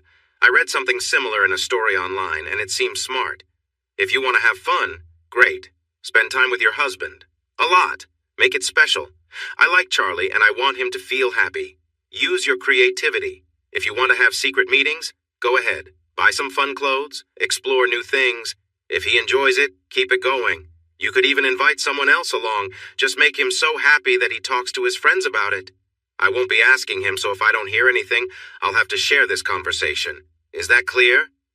Crystal looked surprised, eyes wide, and nodded quickly. I can do that. I would like to. It doesn't matter if you'd like to or not, Crystal. You will do it, and you also need to stop covering for Deanna. Tell her anything like you found new beliefs or that someone has an illness. Make it believable. From now on, you won't show my wife that what she is doing is okay. Do you understand? And no hint of our talk goes back to her, or things will get messy for you. And no more cheating on your part, of course. Are we clear? Yes. I'm glad you understand. You got off easy today, Crystal. Now please leave. I've had enough for one day. Crystal quickly grabbed her bag and nearly rushed out of the booth. Just as she was about to leave, she turned around and said, "You really are a good person, Ryan. I don't understand why she is doing this to you. Oh, and they have their game every Wednesday at Wrigley Field. If you want to see them, that's where to go." After she finished, she hurried out of the bar without looking back. I checked my phone to see that the recording was still running. I had it all just in case. As she left, two thoughts crossed my mind. The first was that a new idea had begun to form. It would basically end my marriage, but after hearing what Crystal said, I felt like it was already over. Eventually, I would need to hear the truth from the source. But right now, I was just really angry. Funny how my confusion turned into thoughts of taking action after learning all the facts. The second thing on my mind was that Crystal had driven me here and my car was still parked at the motel. I sighed, picked up my phone, and searched for taxi numbers. That night, I went home feeling upset. I hit every red light, and it felt like every slow driver was in my way. I started to think that the things people write about setting up cameras and recording in their houses were not realistic. I had stopped at an electronics store on my way home, and all that stuff was really expensive. Plus, I didn't have the skills to set it up. I had no idea how to connect anything, and even if I did, it wouldn't help because we only used mobile phones now. Sure, it would be easy for someone skilled, but they weren't here. I was. From what Crystal told me, Deanna was careful not to bring any of that stuff into our home. The only memorable footage I might get would be of me using the bathroom or the kids hiding plastic bugs in our bed at night.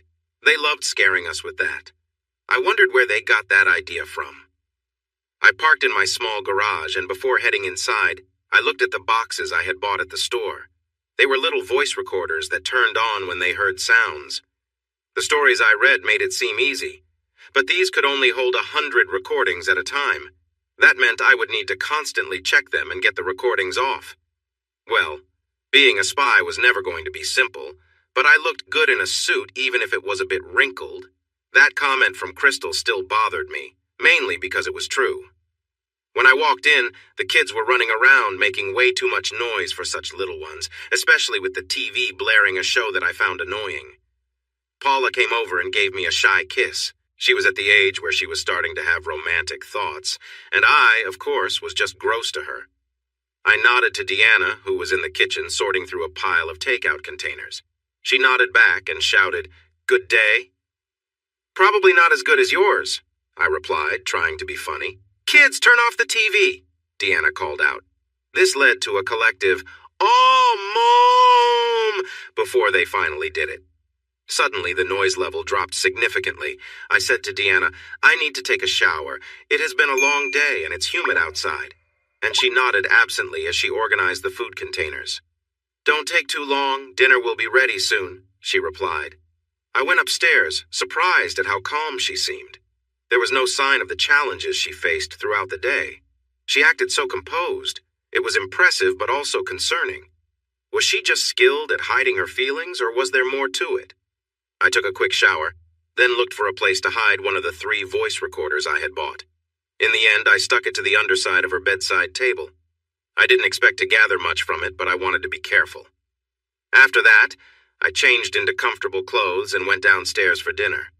It was the usual lively scene with our 3 kids vying for our attention. Once dinner was over and everything was cleaned up, I also managed to hide another recorder in the kitchen. Deanna came over and sat in my lap. She gave me a special smile and let out a playful sound to suggest that dessert was coming. She whispered, "You've been home for 2 days and we haven't had time together. Let's send the kids to bed early and relax ourselves." Looking at her, I felt differently. She seemed to be offering me some attention after possibly spending the day with someone else. It didn't feel genuine, it felt like an obligation. I struggled to keep my dinner down, but nodded anyway. Then she pulled out a small package from the coffee table and said, "Surprise! I found this and thought of you." This was unexpected. What was I supposed to think? I opened the gift to find one of those GPS running watches, which track heart rate and steps. It even included a little device to put in your shoe to count your steps. I looked at her and she was watching me eagerly. She said, "I thought it would be great for the biking you are doing with Simon. It will track everything." As I looked at her, everything became clear. My life with her, the kids, our daily routine, it all felt like a performance with little real connection. It wasn't fake, but it felt less fulfilling than it should be. Our life was built on routine and unspoken expectations. She had bought me a gift, and while that was thoughtful, it showed a lack of awareness. I already had a device to track my biking, my iPhone. Deanna had been with me when I picked up the mount for it. She wasn't paying attention then, as she was on the phone, but she was there when I got excited about it on our drive home. She just wasn't paying attention, and it felt like my words were going in one ear and out the other. She didn't seem to care about what I was doing, except for the fact that I was trying to be healthy. I thought back to the times I tried to talk to her about it, hoping for at least a little interest. Instead, she would nod and say things like, yes. But I could tell she wasn't really listening at all. She was happily talking on, excited about her purchases, completely unaware that I wasn't invested in her excitement. To make things worse, the gift she got me was for runners, not for bikers like me. It was built to track footfalls, and there are no footfalls when biking. I could use some of the features, but honestly, my phone was better at it. If she had taken a moment to ask around or spend some time in the store, she would have realized that. But she didn't. That felt like a summary of our marriage. Do the minimum while pretending to care and find joy elsewhere. I had to remind myself that she at least thought to buy me a gift, but all I felt was sadness. It didn't seem fair to feel that way, but I couldn't help it. She was off enjoying herself while I was left feeling neglected, and the gift felt like a way for her to ease her own guilt rather than something meant for me. This seemed to be the pattern in our life for the last couple of years. I was trying to keep things alive with flowers, dinners out, and weekend getaways. I spent hours finding the perfect Christmas gift for her last year, searching through malls and finally choosing a diamond necklace and even lessons for us to try together. But despite my efforts, we did one lesson and never returned. I realized she never put in that kind of effort for me. Every year, she just asked me for links to things on Amazon, and that was it. There was no thought behind it. She just clicked a link and made the purchase without really considering what I wanted. Gift giving felt one-sided. Suddenly, a wave of sadness washed over me. It hit me that we were truly done. Everything I discovered pointed to the fact that she had already moved on. She might care for me in some way, but the person she truly loved was elsewhere. It felt like I was just a passing thought for her.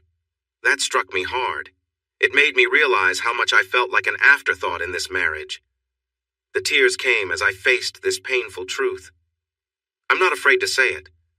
I cried for our marriage, for the fact that it was over.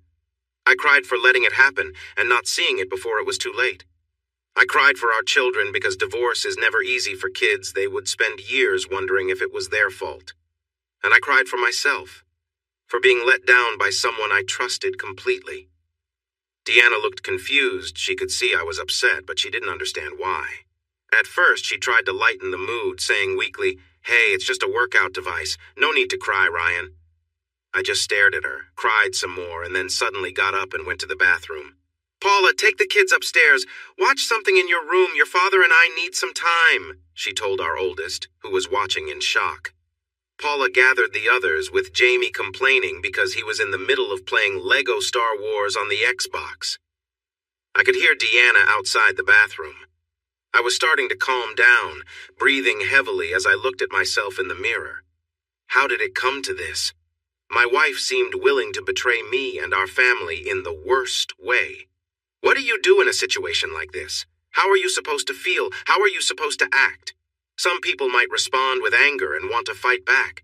At times, I felt like that too, wanting to make others feel the hurt I felt. Other times, I just wanted to hide away and avoid everyone. It was clear that I didn't need to be around people to survive. But then I thought about my kids and the pain they would feel, realizing that no matter what happened, I would never really be free of Deanna. She would always be there, as their mother, reminding me of everything. I felt trapped. I felt angry. I felt out of control, not in a way that makes you want to hurt others, although I had some of those feelings, but in a way where life was happening to me instead of me directing it. I was just reacting to everything instead of being able to change my path. I had never felt this way before. I had always been in control as the head of a mid-sized company. But now, I had no idea what to do with my life. For so long, I had purpose while I gathered the facts, trying to catch Crystal and find out what was happening. Now I had the information and I had to decide what to do next. She had no idea what I knew. I needed to make a choice, and like a coward, I didn't make one. I decided instead to hold it together and figure it out tomorrow. I took some deep breaths, thought quickly of what I might say to my wife, and came out of the bathroom. She was waiting just outside. "Are you okay, Ryan? This isn't like you. What's going on?" "I got some news today from Simon. One of the guys we bike with has a tumor. I had just started to get to know him and enjoy hanging out with the group when this happened. He's not doing well, and the doctors say he might only have 6 months left. When you gave me that gift, everything just came spilling out. It made me think about my own life and how fragile it is. I couldn't believe I was saying all of this, and Deanna seemed to really buy it. I guess I felt it was my turn to respond, especially since she had been keeping things from me. "Oh, that's terrible, Ryan. Is there anything we can do? I'm so sorry. I didn't mean..." She trailed off. "I just need some time, Deanna. I think I should go have a drink by myself." I felt inspired and strong in this moment. I was building a barrier that she wouldn't try to cross anytime soon. "Of course, the mill is open. Go have a drink. Call me when you want to come home and I'll come get you." "Thanks," I said, giving her a brave smile. That was how I left things. Before heading to the bar, I hid another recorder under the front seat of her van, then went to the Mill Tavern, had a drink, and called Simon and Solomon. It was time to make some plans. They arrived in about 30 minutes. Solomon was really curious about the bar. He didn't socialize much, so this was a new experience for him. He sat quietly, looking around at everyone and the staff. I got him a soda, and then Simon came in with more drinks. Suddenly, Solomon seemed to understand what everyone was talking about when it came to having fun. He looked very happy. "All right, we're all here. Simon, this is Solomon. Solomon is really smart, but not great in social situations. Am I right, Solomon?" Feeling good, Solomon replied, "Exactly. I have no social skills. Wow, she's nice looking." I couldn't have planned it better. Simon stared at me and took a sip of his drink. Then he leaned in and asked, "We're not going to have to pull him away from anyone, are we?" "No, I doubt it. I need to tell you everything I've learned." Both of them listened closely as I explained what I knew from Solomon and from Crystal, including the whole gift situation. I wrapped it up by saying, "So Simon, if you get calls from Deanna, play along with the sick friend story, okay? It keeps me away from her for now while I think about my own life." Simon nodded and said, "Got it, my friend." "So what's the next step in Uncle Ryan's plan?" asked Solomon. "Well, I think we're done. I just can't trust her anymore. She has this whole other life with someone else, and I had no idea. No signs of unhappiness, no changes in our relationship, nothing at all. She's just too skilled at hiding the truth. But now I see things clearly, and there are consequences for both of them. I know exactly what I want to do. They're looking for risky excitement? Well, we are going to give it to them." I shared my idea, and both Solomon and Simon looked surprised. Then Simon started to laugh, and soon Solomon joined in too. I couldn't help but chuckle. We had a good laugh, and then Solomon pointed out something I hadn't even thought of. None of it was unlawful. Sure, we'd have to do some things in a tricky way, but in the end, everything would be completely fine. I had no clear plan for how we would make it happen, but we were determined to try. We spent the rest of the evening discussing how to go about it, what it would cost, and what each of us would do while making plans together. There was still a lot to put in place, and I was going to start the next day by seeing my lawyer. That night I went home, and thankfully Deanna was already asleep. I had called to let her know Simon was giving me a ride home so she didn't have to stay up. She sounded relieved, and I knew the day had been tough for her. I was sure she needed a good night's sleep to recover. Now that I had a plan, I needed to get things moving. I knew I had to separate from Deanna, and she had to understand some of my pain. She needed to face reality and realize that I wouldn't tolerate this anymore. It would be challenging to carry out some of this. Part of me was eager to see it all unfold, while another part felt sad and ashamed for wanting that. I wanted to protect the kids as much as I could, but I knew this was the real world. No matter what I chose to do, they would have to face a divided home. With that in mind, I might as well do it my way and find some satisfaction in it. The next morning, I got up early and left before the kids woke up. I knew Deanna would wonder where I was going, but soon I wouldn't have to answer her questions anymore. I went to breakfast at IHOP and called my company's lawyer, Jonathan Brudy. We had been friends for a long time. I had dated his wife before they got together, and I could tell he wasn't too happy about that. His wife, Angie, and Deanna were friendly, going on shopping trips together. But despite that, we maintained a good relationship. I had to go through with this. The appointment was set for 10 in the morning. When I walked into his office, he greeted me with a big smile and warm handshake. He was likely pleased because I had sent a lot of clients his way for legal help. I explained why I was there, and his expression changed. I wasn't sure if it was because he saw me as competition for his wife or if he didn't want to see a couple he knew split up. Honestly, it didn't matter to me. He wouldn't be involved in my situation anyway. "Ryan, I really sympathize with you," he said, "but I'm not sure how I can assist. I focus on business law, not family or divorce cases."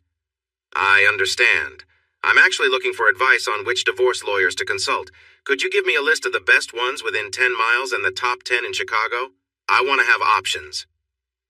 The main reason I needed this list was that after having a 1-hour free consultation with each lawyer, they would have a prior connection to me. Due to that, it would be a conflict of interest for them to take Deanna's case. I was essentially limiting her choices before she could even reach out. Plus, I needed a lawyer anyway, so this was smart. I knew this was a bit sneaky, but I felt justified. I was determined now, and I wouldn't back down. "Of course, I can help with that. I'll have my assistant look into it. Would you like some coffee while we wait?" We enjoyed some coffee, and it felt polite, though I could tell he wanted to ask more questions. Before I left, I felt it was important to clarify. This is confidential, right? No talking to Angie. I want to keep this from Deanna for now. Jonathan looked a bit hurt by my concern. "Ryan, I thought you trusted me. I wouldn't share anything." "I'm glad to hear that, John. This is very personal for me, and I need to be careful. I didn't mean to question your professionalism." He paused before saying, "It's okay, I get it. Once this is all done, let's grab a beer. If you need to talk, I'm here. I'm sure Angie would be supportive, too." That surprised me. Maybe I had misjudged Jonathan after all. But a small voice in my head worried, "Sure, and then Angie can tell Deanna." I left his office feeling uncertain about myself. I spent the rest of the day setting up meetings with each lawyer on the list, and I did the same for the next 2 days. In total, I managed to arrange 14 meetings in just 3 days, which I thought was enough. My evenings were now spent taking the kids to their activities, something Deanna usually did. I insisted on doing it, claiming I needed to be more involved in my life. Honestly, I was getting better at it. Regardless, it meant I was not spending time with her. I had chosen my lawyer, a tough woman named Sarah Gold. She had been through a divorce herself and was known for being quite fierce in her work. When I told her my situation, she was shocked and exclaimed, "The big screen? Really?" She agreed to take my case right away. I left her starting the paperwork for the divorce. The first part of my plan was finished. I couldn't stop thinking about Deanna and this guy Jordan Lawler. Who was he? Why had she chosen him over her commitments to me? I wanted answers. Our initial information on him didn't satisfy my questions, so I decided I needed to meet him. I also realized that if my plan worked, it might lead to legal trouble for me. We had to be careful to keep my involvement hidden. Ideally, I wanted to collect evidence without putting myself in the spotlight. To do that, we needed proof that they were together, preferably video footage. This was the part of the plan I dreaded the most. If we got the video, someone would have to watch it to see what we had. There was no way I would let Solomon or Simon do it, so it had to be me. I wasn't sure I was ready for that, but we needed it to protect ourselves. This meant I would have to set up a camera in his apartment. I felt that I could pull this off.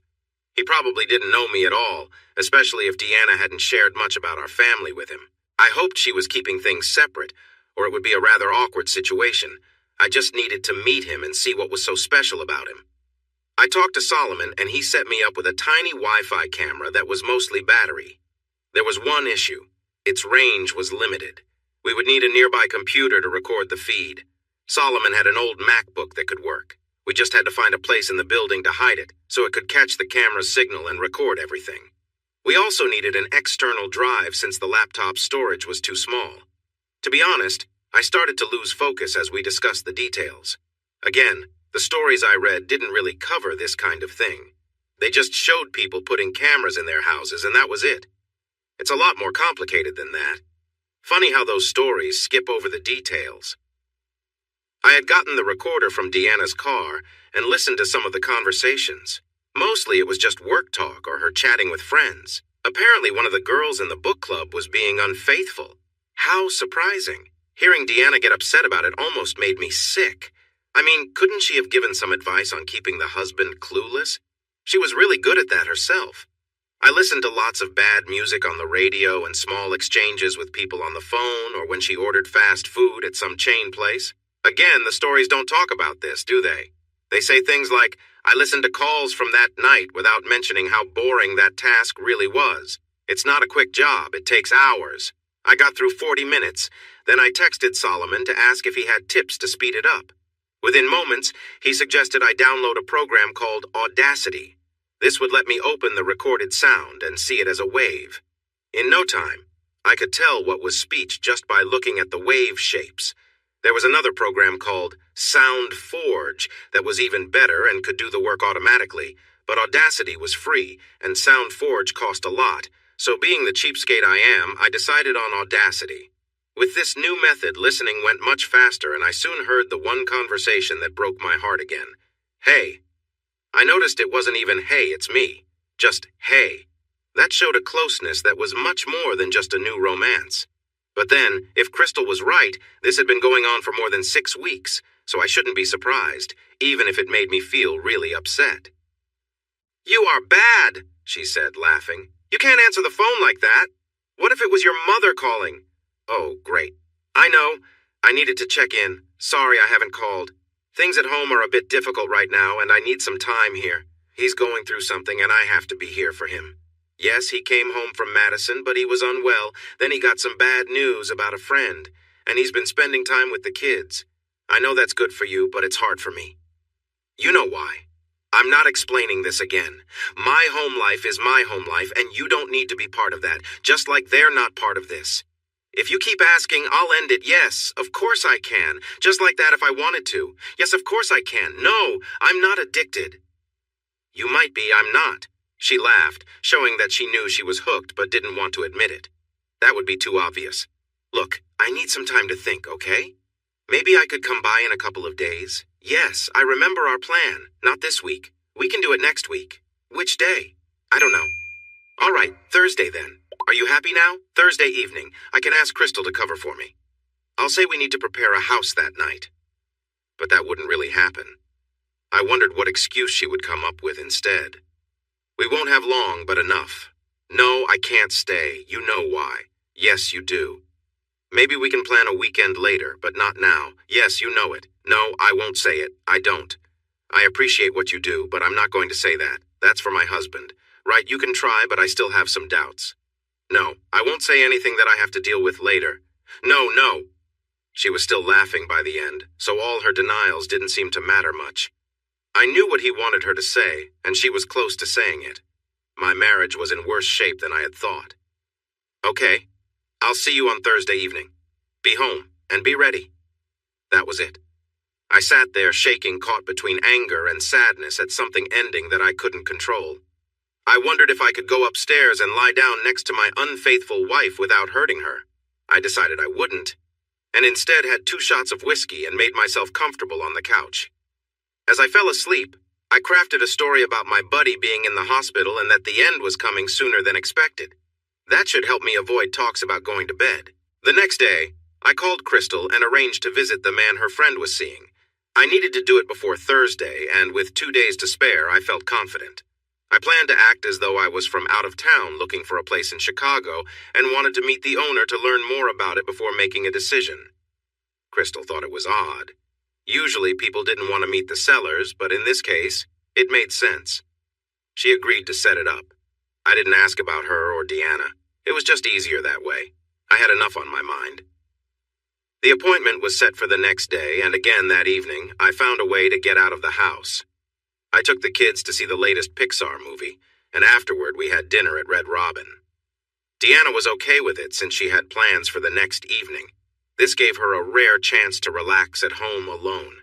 She told me a story about one of her friends in her book group getting a promotion and wanting to celebrate. She asked if I could watch the kids while she enjoyed some time to herself. I said yes, even though it hurt to know what she really meant. I was surprised I still had any feelings left to hurt. The next day, Wednesday at 3 p.m., I knocked on the door of the apartment. I had already hidden the laptop in a nearby supply closet. Each floor had its own laundry room, and there was a small room beyond that with cleaning supplies. Although it was supposed to be locked, I managed to open it with a credit card.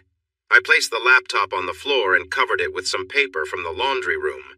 I also found a plug to power it. I hoped it would still be there when I returned in a couple of days. Then it was time. I knocked on the door and it opened to reveal him. He smiled and said, "Jordan Lawler, you must be James Goddard. Come on in." I looked at his hand, then took it. I didn't want to. I wanted to be angry, but I needed to stay calm. I stepped inside. The apartment looked nice. What upset me was seeing pictures on the wall that came from my house. There was an ottoman from my den. It was decorated with little touches that were clearly Deanna's, and it made me feel sick. Jordan Lawler seemed to have a similar build to mine, but was younger, maybe 5 to 10 years. He had a friendly face, sandy blonde hair, a tan, and an easy smile. I didn't like him, but I couldn't say I was surprised. He showed me around, and I took out my phone, asking, "Do you mind if I take some pictures?" It would help me decide later. I was careful with my words. It was important to get permission to record in his apartment since my phone was capturing everything I said. It might not hold up later, but I thought it was worth a try. We explored the apartment, and I noted the view and the bedrooms. It was a 2-bath place, one in the hallway and one in the bedroom. When we entered the bedroom, I couldn't help but glance at the 4-poster bed, and my mind wandered to thoughts I really didn't want. Jordan noticed and said, "It's a nice bed, isn't it? I can include it in the price." I felt uneasy, and I had to control my urge to confront him. I decided to just imagine things instead. I forced a smile and said, "Oh, I'm sure." "Do you have a beer? I'm really thirsty. It would be nice to just sit here, have a beer, and think about living here." "Oh, of course. Let me get one," he replied, rushing off. As he left, I couldn't help but think about where his kindness had gone. He was with someone else's wife. I took the chance to explore the bedroom, pulling a small camera from my pocket and setting it on a bookshelf in front of the bed. I hid the camera behind a little decoration, a black wired piece with glass beads that I had bought for Deanna during our trip to Vermont for our 4th anniversary. It felt like a reminder of what I was losing. I was heading to the living room when he returned with the beer. I looked at it and thought about leaving, but I really wanted to know more about him. I was sure he wasn't a good person. He had a family back in Philadelphia and was involved with mine. By that measure, he was quite wrong. Maybe they just fell in love, but I couldn't accept that idea. If that was true, I had missed something huge. I couldn't believe my wife could fall out of love with me and into love with another person. Our marriage had its ups and downs, but it wasn't terrible. Unless she had been hiding her true feelings all along. But now I wondered, was she unhappy in keeping it all inside? I was still unsure of what to think. Yet, I was convinced this Jordan guy was not a good person. I just needed to get him talking. I took the beer and sat on the couch while he sat across from me, raising his bottle in a sort of toast. So, Crystal tells me you're here for a group planning to build a factory? Yeah, that's about right. They want to build out in the suburbs because of a tax deal. He shrugged, making it clear he wasn't too interested in discussing it. What about you? Why are you moving? I asked. I'm heading back east. I was here to negotiate a company buyout, and now we're almost finished, just waiting on signatures and a new management team. I got this place because it was cheaper than renting. So, I said, putting down my beer and leaning in a bit, what's the best part about living here? The view? Having your own place? No kids? It was my only way to steer the conversation in the direction I wanted. Jordan chuckled and said, well, I'd say the baseball, but since I'm a Phillies fan and all you have here are the Cubs and the Sox, you can see my dilemma. I even bought season tickets for the Cubs this year, just to find out what everyone was talking about. It's a bit funny, isn't it? So, if that's not the case, it's definitely about the women. Oh, really? I replied in a way that showed I was open to listening if he wanted to share. Oh yeah, I don't know you, but maybe that's a good thing. They say it's easier to talk about your problems with strangers than with people you know. I have a family, but I've been stuck here for a year. A whole year. All for work. I have needs and they aren't being met. So I found a way to cope. I just raised my eyebrows while grabbing the bottle again. I needed something to do with my hands. She's quite charming. Lives the suburban life with kids and a nice house. But when she's here, she lets loose. It's wild. She loves to have fun and be adventurous. It's strange how we connected right away, and it seems she finds something here that she's not had before. She wants to be spontaneous in various places. We've had our moments in my car, by the lake, in an elevator. She even planned for that by wearing a skirt, and even in the bathroom of a tall building.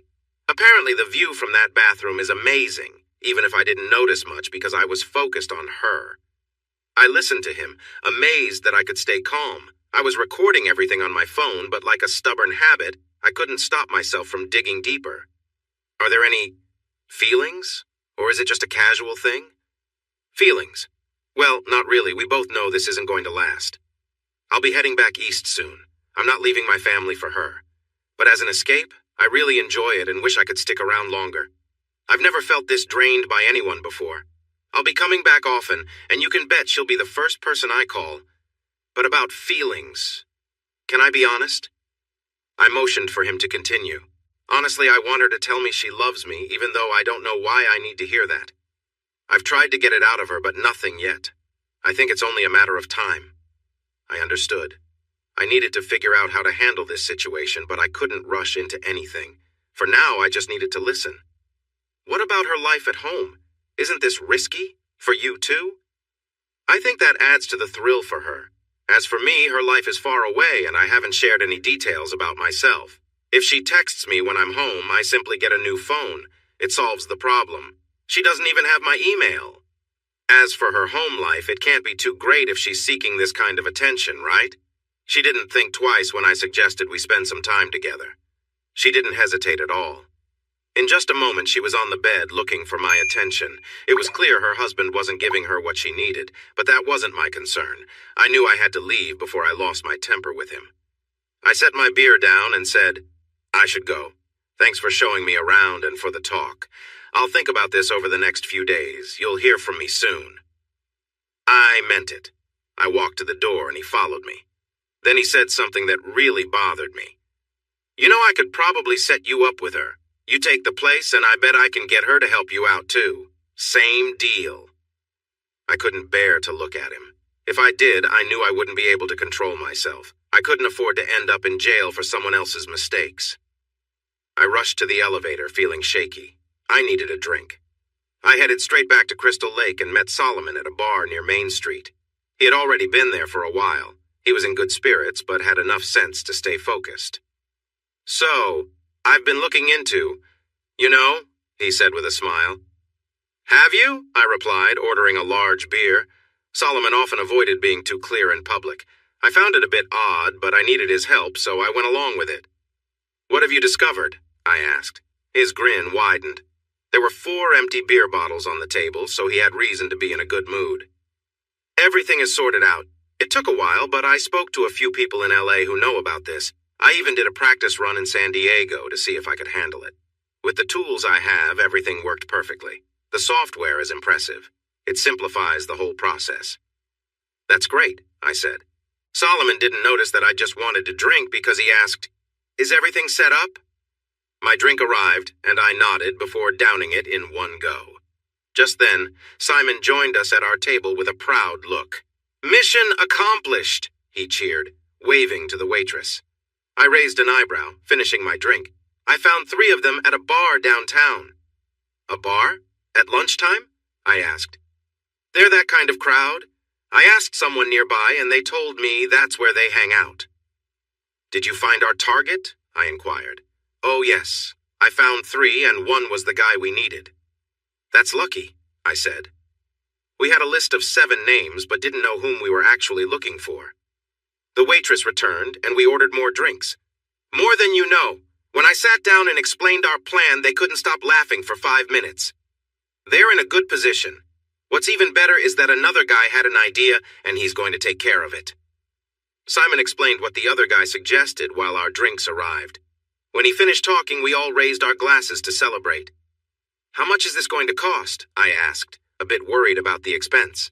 Simon smiled and said, 3 bottles of Jameson Absolute and Courvoisier. I raised my eyebrows and asked, Is that all? These guys are really supporting you.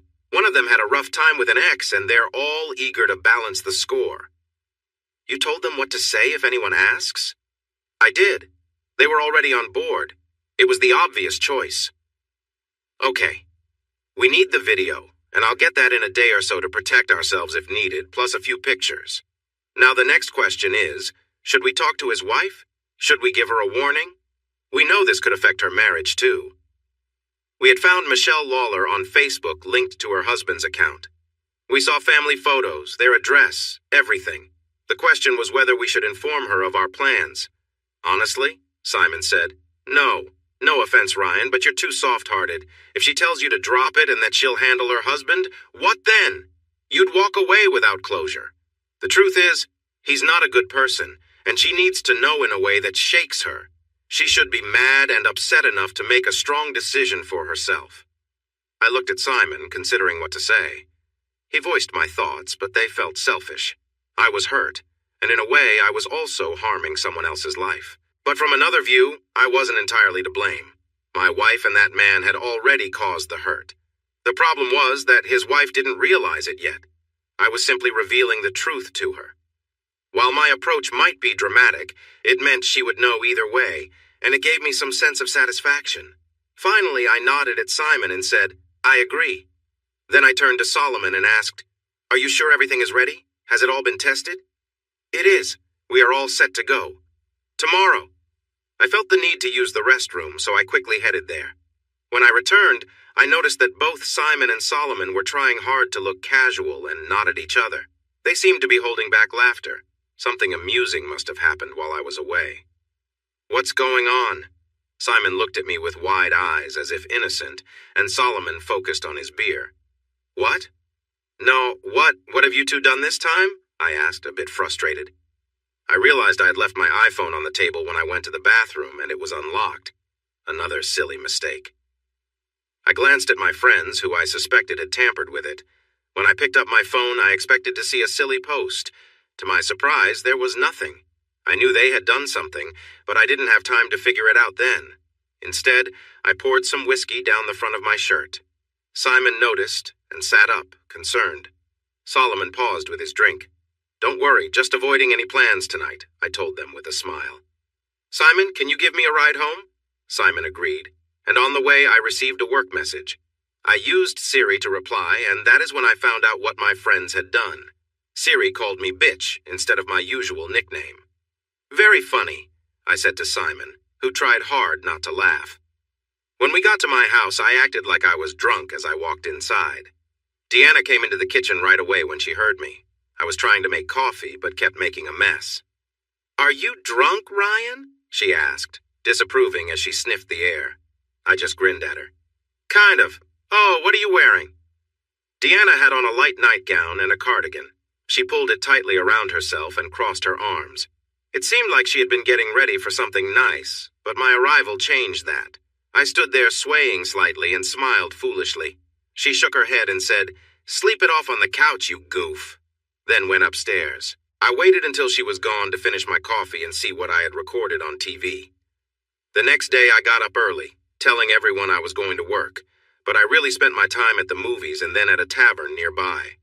I got home early as promised. Deanna was still upset with me from the night before, and we barely spoke. It was a bit icy between us, with only necessary words exchanged. Later, Deanna came downstairs while I was playing video games with Saffron. Paula was doing her homework, and Jamie had a controller, but didn't realize it wasn't working. He thought he was controlling my character. I knew I would be helping Paula with her math homework later. She struggled with fractions, and I planned to go through the problems with her. It was always rewarding to see her eyes light up when she finally understood something new. I really enjoyed being around kids. Deanna came downstairs wearing a nice skirt and tall shoes, with a white blouse that was stylish, yet simple. We had picked out the blouse together while we were in New Orleans, where it had caught her eye. She had worn it on Bourbon Street and had received many colorful beads. She looked beautiful, wearing the long earrings I got her for Christmas. When I saw her, I had a strange feeling that something significant was coming to an end. I knew I would be hurting her and her friend, and our happy times would not last. I thought, this is all going away. It hit me that I had the power to change everything. I hadn't really given her a fair chance to explain herself. Thinking about that made me say softly, "Deanna, stay home with us. Don't go out. Being with your family is more important, right?" She looked at me while holding her purse, and I noticed she hesitated. She glanced at Paula, who was sitting at the table, focused on her work. Then she looked back at me. When she saw my expression, she tightened her jaw and shook her head, saying, "What kind of friend would I be if I didn't support her during this important time?" She didn't look back at me as she left the house. Well, that was her choice. The next day I woke up early and headed straight to Jordan Lawler's apartment. I really didn't want to talk to Deanna, especially after what had happened the night before. I realized I was part of the problem. I was avoiding her and not giving her a chance to share her feelings. Even last night, when she got home late, I could smell wine on her when she climbed into bed with me. She also smelled fresh, as if she had just bathed. I understood why some men felt confused in similar situations. Many just wanted revenge, influenced by their own issues and biases. They wished for the women involved to face consequences. It all seemed very clear-cut. But until you've been in a situation where someone you love seems to lie to you, you can't fully grasp the pain. And still, she was the mother of my children, and she treated me well. She had even tried to share a closer bond with me. Even from the talks I had heard on the recorder and what Crystal and that terrible person, Jordan Lawler, had said, I could tell that she still cared for us. For me, the kids, and her life with us. But there was a whole other part of her life that we were unaware of. Honestly, if it weren't for that phone call from Simon, I would have never known. I have to admit that. I wouldn't have looked for it or noticed anything different. She treated me and the kids just the same. If I wanted, I could just walk away. She would never find out what I knew, and it would end when Jordan left for Philly. If I had wanted to, I could have gone out and done something similar. She wasn't in a position to object. Maybe that's what I should have done, gone out and had my own adventure, let her find out somehow and see how she would react to the betrayal. But I couldn't do that. I know what is happening. I know the truth. I see the disrespect towards me and our home, even with the excuses my wife is making for her actions. She is seeking something I never knew she wanted, and I never got a chance to provide it. I believed in the old saying that 2 wrongs don't make a right. Sure, it would balance the score, but it would likely ruin everything if she thought I had done the same. Whatever reasons she might have for her choices wouldn't hold up if the situation were reversed. The double standards would come to light, and while she might be able to live with it, our relationship would never recover. Trust would be gone, and I could never trust her again after the lies I had already seen. The truth is, I was angry and hurt. I felt betrayed and lost, swinging between sadness and intense anger. I didn't see how I could ever forgive her without breaking what we had. I knew that in time the hurt would lessen, but I couldn't imagine living with her after what she had done. She had shattered my trust in her, and without trust, what does a marriage mean? In stories, there is often a woman who helps mend the wounds of the guy who has been hurt. There's usually someone from high school, a waitress, or a chance meeting with someone special. But that wasn't going to happen for me, and I wouldn't have wanted it anyway. I felt broken inside and knew it would take years to heal. As I told Crystal, what Deanna had done would linger for a long time. My confidence, my sense of self, it was all damaged. And I didn't even understand why. I had a lot of thoughts from the information I had gathered, but I had never heard it directly from her. I knew I would have to sit down and talk to her at some point, but not yet. It was too early. I would be too upset. At that moment, it would be about hurting her instead of truly listening. So here I was, sitting in a small closet by the laundry room, looking at a video on my laptop and crying. Everything was there. I didn't have any video from the living room since there was only one camera, but what happened in the bedroom was painful to see. First, there was their conversation. When they entered the bedroom, Deanna's blouse was almost falling off. Clearly, he had been too close to her. When she sat on the bed, she accidentally revealed too much to the camera. He was nearly out of his clothes. I felt a strange sense of relief that he wasn't larger than I was, but it was the last thing I wanted to think about that day. He looked at her on the bed and said, "I can't believe you are here. You look wonderful. That husband of yours is a jerk." Deanna crossed her legs and frowned. "That fool. I wanted to surprise him. We haven't been close in almost 2 weeks because of everything. I really wanted to give him a nice evening, but he came home completely drunk. I was ready and he ruined it all." "Your evening?" Jordan asked, clearly intrigued. "Yeah, I thought it was time. We've done everything else," she replied. "I'll find a way to talk to him later. He deserves it after putting me through this. He had a chance and chose to drink instead. I would rather you spend the time with me." And then it just kept going. She was with him multiple times and did things I couldn't believe. I was thankful I had been asleep when she came home the night before, so she hadn't kissed me when she greeted me this morning.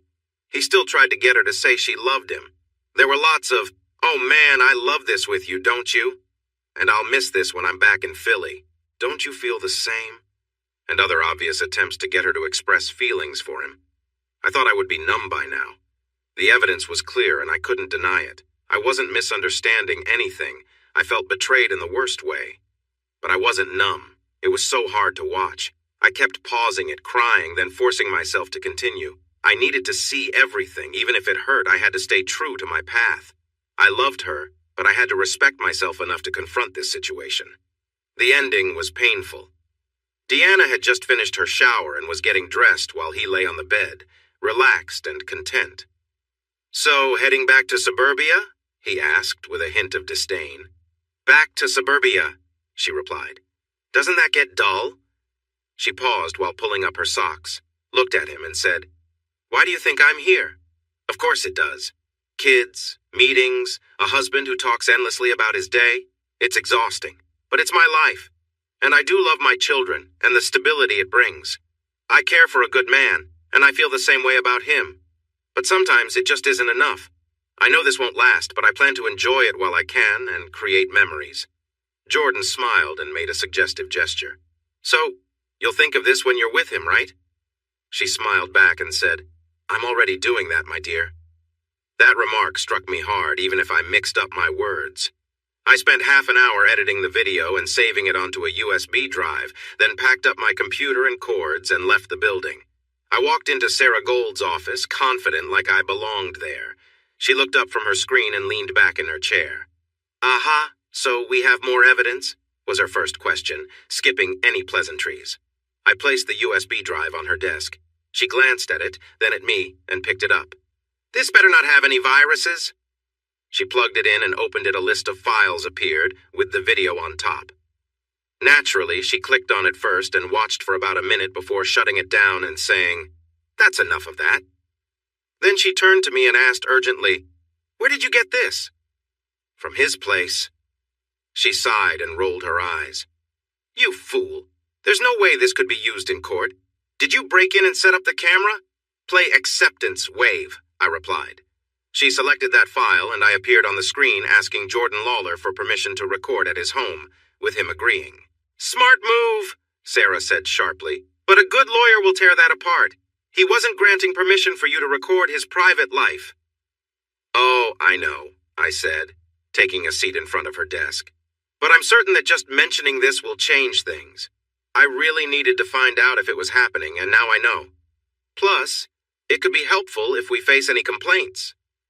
Sarah stared at me over her laptop and said slowly, "Are you going to make things hard for me, Mr. Tomlinson? Please tell me you're not planning anything foolish." I replied firmly, "No, I won't be doing anything foolish, as you say. I know what I need to do." I didn't think my plan was foolish, and the other comment was just meant to be comforting, without really saying anything. She nodded and then grabbed a folder from her desk and tossed it to me. "Well, everything is in here. There are two options. One for you to keep the house and another for you to give it to her. You know you'll need to pay her child support even if you don't have to pay alimony." "I understand. What do you think about the alimony?" I asked, truly curious. "It's hard to tell. You're completely right in this situation and she's completely wrong, so if it was just about that you wouldn't have to pay any. But it depends on her lawyer, which judge we get, and other factors. I wouldn't say it's guaranteed. We'll have to see how it plays out." I nodded. It was what I expected. "So this will be filed next Wednesday, where we planned?" "Yes. The alienation suit is included too, but I wouldn't count on it too much. It's worth it just to make him uncomfortable." "Okay. What about the restraining order?" "That won't be ready until Wednesday. It needs to be filed on the day you want it to start. I'm pretty sure we can get it, but remember it won't last long. Once her lawyer sees it and challenges it, it could be taken down." "I understand. It's mainly to give me some peace for now. I might ask you to cancel it in a couple of weeks anyway. So I guess we file these, handle the financial things, pick up the order on Wednesday, and then move on?" "Well, you will. I still have to come back here to do this exhausting job," Sarah replied, looking around her office. "Thanks for doing it." I tried to lighten the mood. Sarah Gold looked at me and then said, "Don't let the door hit you on your way out, and pay my bill, please. I did my part." I smiled and took out my checkbook. The day everything started, I was at Paul's place with Solomon and Simon. We were watching a game, hoping to see if the camera showed them in their seats. I had gone back to work that week and discovered the huge mess Paul had made of a contract with a company that wanted us to build their office. There was no way we could do it for the amount they agreed, especially with all the extra requests they had. But Paul just smiled and cheerfully said, "Make it work, Ryan." So I took the contract to Jonathan Broody, handed it over, and listened to him fume for 5 minutes. Paul hadn't even checked with our lawyer. He just listened to the other side, smiled big, and signed it. They must have felt like they won the lottery. I spent most of the afternoon looking over the contract to find any weak spots so we could increase our billing. Finally, we found a section that wasn't in our favor. I had to set up a meeting with the other company's CEO to explain how he was trying to take advantage of us, and let him know that we wouldn't accept it and how we planned to respond. Surprisingly, the man laughed. It wasn't a mean laugh, but more like he found it amusing. "Ryan, we were surprised when you didn't show up for the negotiations. Of course, we tried to get the best deal. That's just how business works. I expected you to come back to me with an issue. That's why that section is there. I wanted to see if you would actually do something about it. You have, just as I hoped. Now that you have, we can continue to work together." I was confused and said so. "Ryan, what we really want is for your team to build facilities for us across the U.S. We just got a grant from the government to create educational facilities everywhere, and we need help with the construction. You have a great reputation for integrity, and I appreciate that. Would you like to take a look at a new contract instead?" He handed me a stack of papers from his desk. I sat there trying to process everything. When I brought the new contract back to Jonathan Broody, he laughed as he reviewed it. His eyes sparkled when he said, "Now this is a well-written and fair contract. This is good, Ryan. You will need a lot more staff to handle all this." I cringed. "Oh, I know. We'll probably need a second location." "That works for me," Jonathan replied. Then he paused and asked, "Are you doing all right, Ryan? What happened with your wife?" I looked away. "It's fine," I said vaguely. "So what's the first legal step we need to take?" "That was yesterday, and now today I'm about to make a big change in my marriage." I was at Paul's house, enjoying a beer and watching the game while wondering who was picking up the kids from school, since their mother was at a game with her boyfriend. I realized I did not even know who had been taking care of that on other days. On a whim, I called home, and my sister-in-law, Melissa, answered. I never got along with Melissa. She had made up her mind about me when I started dating Deanna and never bothered to see if she was right or wrong. I had tried to change her opinion once, thinking it would be good to keep Deanna's family happy, but that never worked. The more I tried, the more she criticized everything I did. After about a year, I gave up and decided to move on. I got along well with her brother, but both of her parents had sadly passed away in a car accident when Deanna was a teenager. I often wondered if Melissa knew what was happening. She seemed like the person who would enjoy seeing me struggle, and I didn't want to find out. I just made sure she had the kids and would be there until either Deanna or I returned home. Melissa was fortunate to marry a wealthy man who then sadly died. I sometimes thought he might have left her instead. Either way, she was now financially secure and had plenty of time on her hands. Without any children of her own, she was always ready to help with babysitting. I got the feeling she wasn't interested in dating and was only focused on herself and her family. As for her nieces and nephew, I had to give her credit. She truly loved and took care of them. Even if she didn't like me, she cared for those kids. It was interesting that she was willing to spend her time with us, but she made it clear that her money was hers, and we should not ask for any. Not that we planned to anyway, but it was a strong message. So we enjoyed her company and appreciated her help with the kids. It was nice to come home and see that she had been there. The kids would ask why I wasn't home more and why I didn't teach them to play soccer, all thanks to Melissa's influence.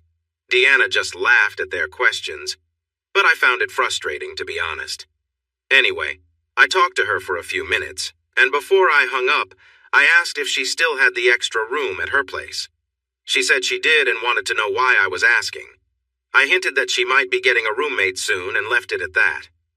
Then, it was game time, the bottom of the 6th inning. Solomon was on his laptop and looked at me, asking if we were ready. I raised my finger and took out my phone. I couldn't believe I was giving her another chance. I called her number, and after a few rings, she answered. I could hear some noise in the background as she tried to keep the announcer's voice from coming through. Yes, she answered sharply. Deanna, what do you want? I'm with a client. Come home, please. We really need you. Come home right now. Leave your client and come home. Ryan, what's wrong? The kids are fine. Melissa is with them. I know, I just called home looking for you. Where are you? Why does it matter to you? I'll be home this evening. What's so urgent that I need to leave right now? I just need you. I want you to come home. Please. For us. For me.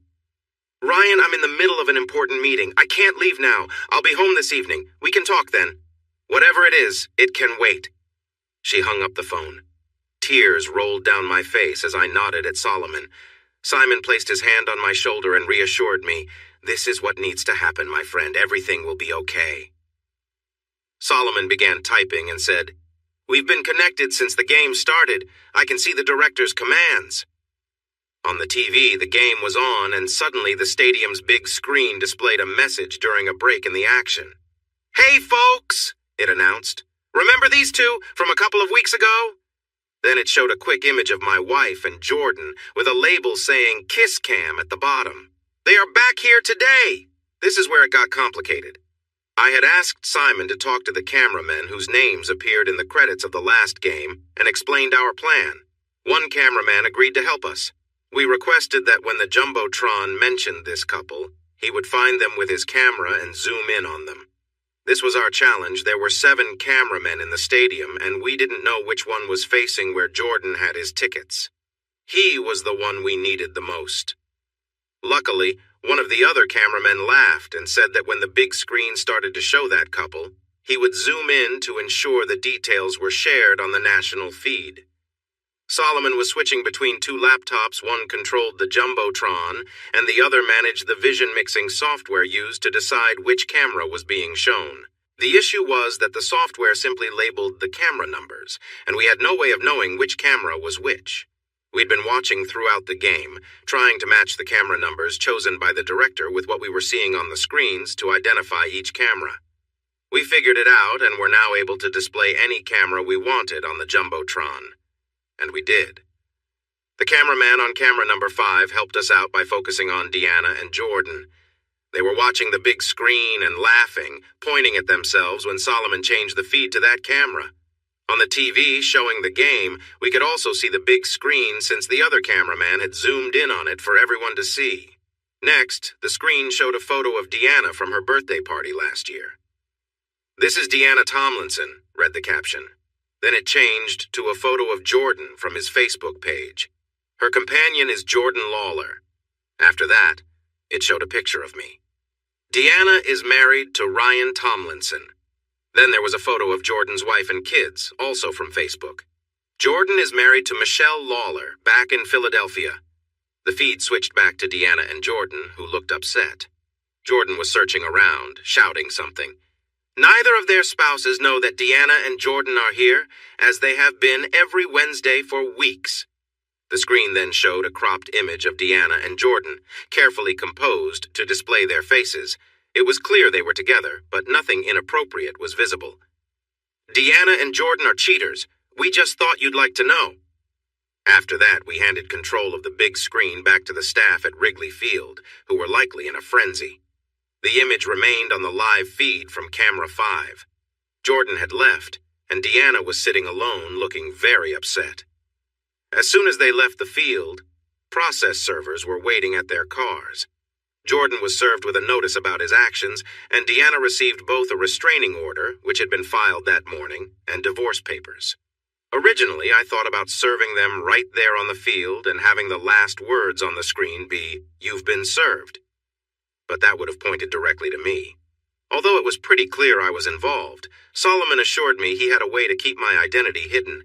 He had routed everything through several computers before reaching them. I had never spoken to the cameramen, only Simon had.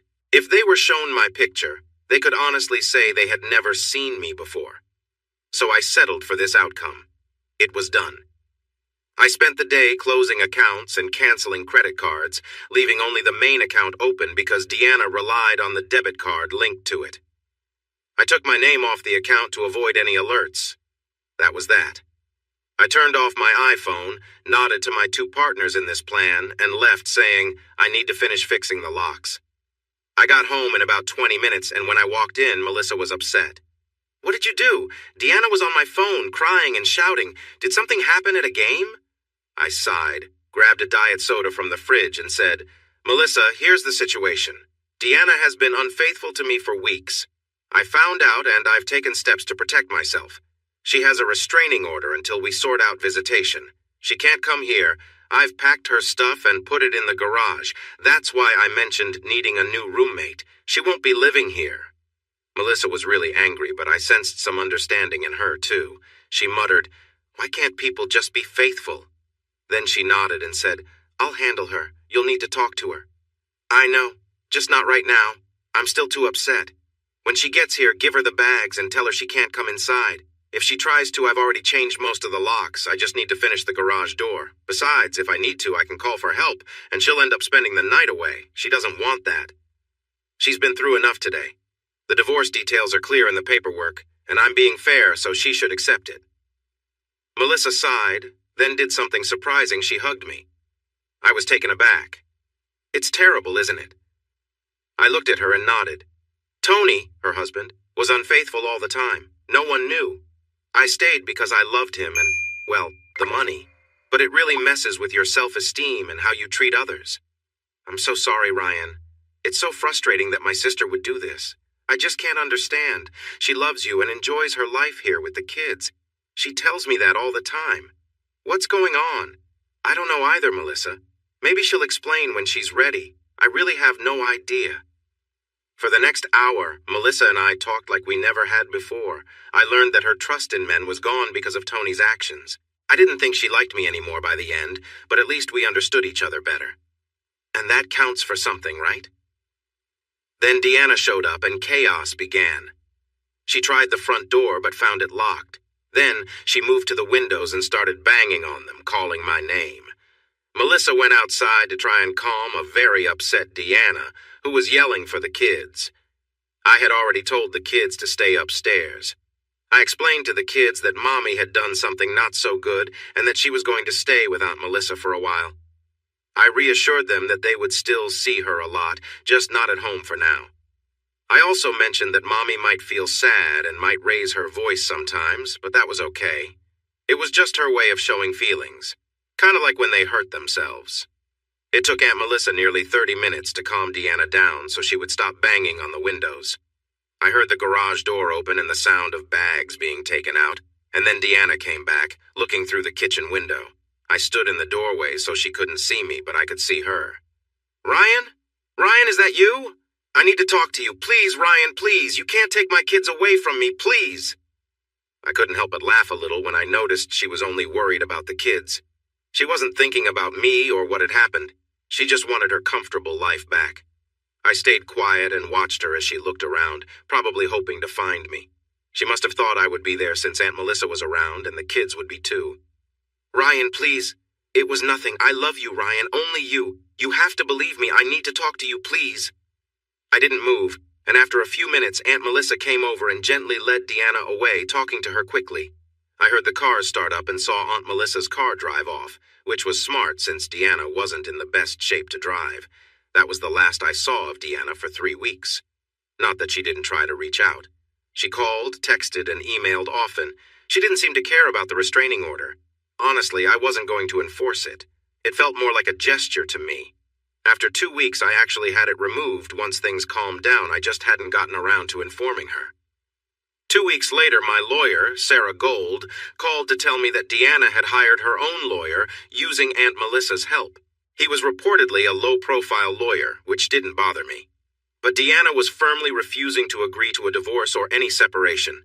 She wanted to have visits with the kids, which I was okay with since I had lifted the restraining order. She also wanted to talk with me.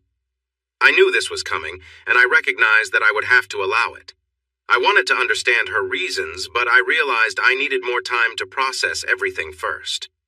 Maybe now was a good time. Life had become a bit calmer.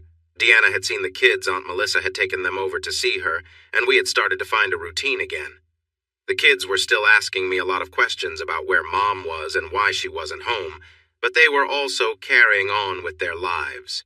So I asked Sarah to prepare everything and let her know that the restraining order was lifted. We could set a time for Deanna to come by and pick up anything from the house that I might have missed.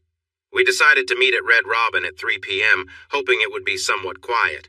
I didn't want to do this in front of lawyers or at home, so Red Robin it was. Plus, it was nice that they had a bar there. I arrived first, sat down, and had a beer. Within 5 minutes, Deanna walked in.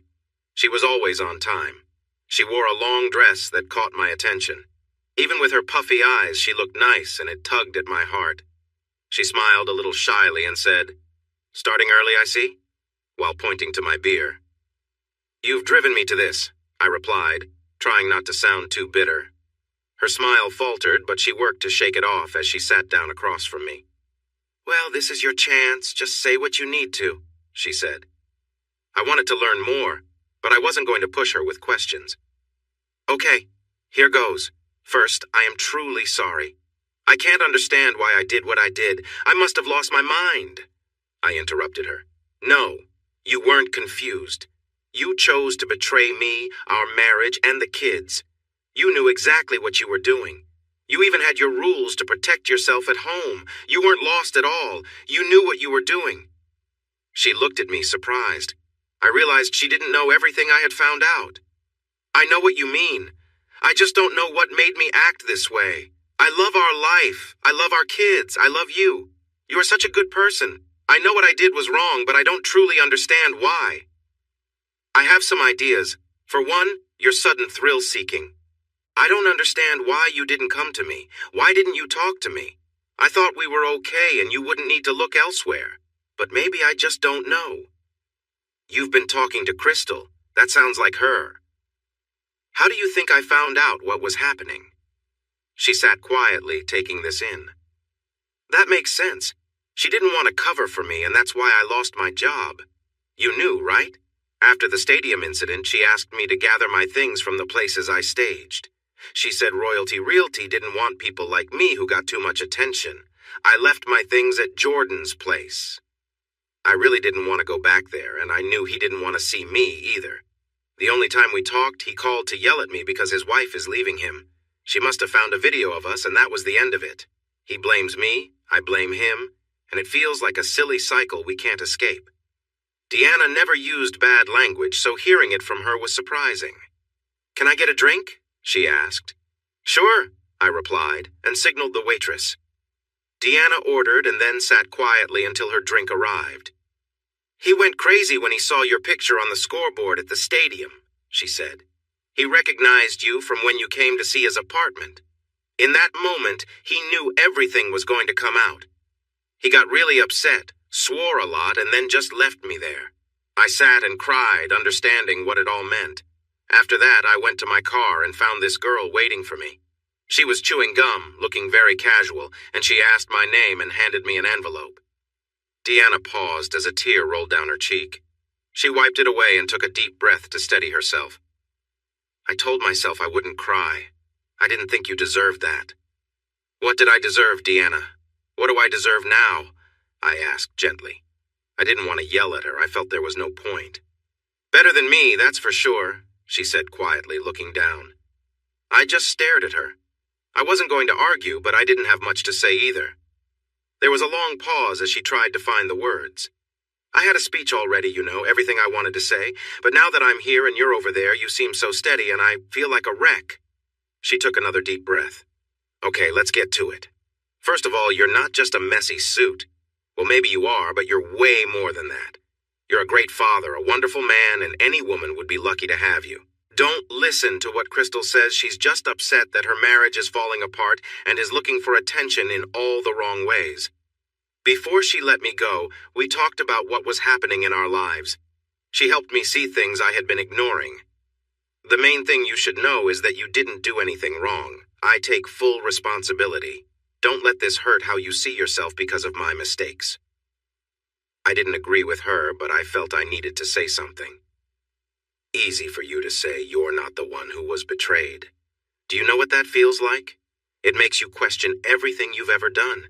You look back and judge yourself for it. You don't know what you did wrong or what you didn't give. I'm sorry I wasn't enough for you, or you wouldn't have looked for someone else." Tears started to flow again, and she said, her voice shaky, "It hurts me to see you like this, Ryan. I can't believe I did this to you. You are such a wonderful man, in every way. The only failure is me, for not seeing what I had. No, that's not right. I knew what I had, and I loved it. I still do. The kids, our home, our lives. It's what I always wanted. But somehow it wasn't enough. I didn't even realize I felt that way until Jordan showed up. I was happy and content. Then this chance appeared. I thought I could manage it without you knowing. It felt new and exciting, like I had a secret. I know how foolish that sounds now, but those feelings were real. I ignored the consequences of my actions, but at the time I was caught up in it. That's my failing, not yours. Please understand that. You did nothing wrong. In fact, you did more for my happiness than anyone else has. The flowers, the attention, it all matters to me. And still, it wasn't enough. I don't know what would have been enough, Ryan. I think I just got weak, and things spiraled out of control. I never brought home anything from him, though. I promise I didn't share anything with him that I didn't share with you. Apart from something physical, I said with bitterness. Oh no, you know about that too? I nodded quietly, letting the moment sit between us. Yes, he did get something. I wanted to keep it for you, but you were not yourself that night. But I wasn't being fair. That moment after coming back from Madison was planned, wasn't it? You knew? You just didn't want to be close to me. How could I have missed that? I thought there were other reasons, like you said. I could see the realization wash over her. Don't be so hard on yourself, Deanna, I said dryly. You tricked me for a long time. Consider it a lesson learned. She snorted a little. Then she asked, her voice tight, Did you really have to call me out at the stadium, on the big screen? You couldn't have waited until later? You had to put me in that position? This was classic Deanna, trying to make sense and shift blame, which was a pattern in our relationship. It bothered me how she could turn things around so easily, but I wasn't going to let that happen now. Did you really have to betray me like that? I replied with a sharp tone. She looked away. Point for me. Then she turned back, her eyes wide with a new thought. All that guilt over my choices. It's something I need to work on. That was you, wasn't it? She doesn't think clearly enough to come up with those points. We both know she's been acting out for years. Everything she told me, that was you? You reached her, didn't you? I just looked back at her. There wasn't much to say. We stayed quiet for a moment, locked in a stare. Then I took a chance. Deanna, I said, asking the one question I really needed to know. It was the question I promised myself I wouldn't ask, but now we were here, and she didn't seem ready to share it. I had to know, even though I feared the answer. What was your relationship with Jordan Lawler? What did you feel for him? You say you love me, but you haven't mentioned how you felt about him. She bit her lip and tears welled up again. I don't know. Honestly, I don't. We seemed to be drifting apart, you and I, too much going on, not enough joy. Then he showed up. It started as a casual thing, but I spent time with him. He's a nice guy. I didn't understand why he was unfaithful to his wife, beyond what he told me about their situation. I didn't think about it too deeply because then I would have to think about why I was with him, and I didn't want to face that. I just wanted to enjoy it. But we became close. We shared things. When I was with him, I was fully there, if you know what I mean. There were no other friends around, just us, without any distractions.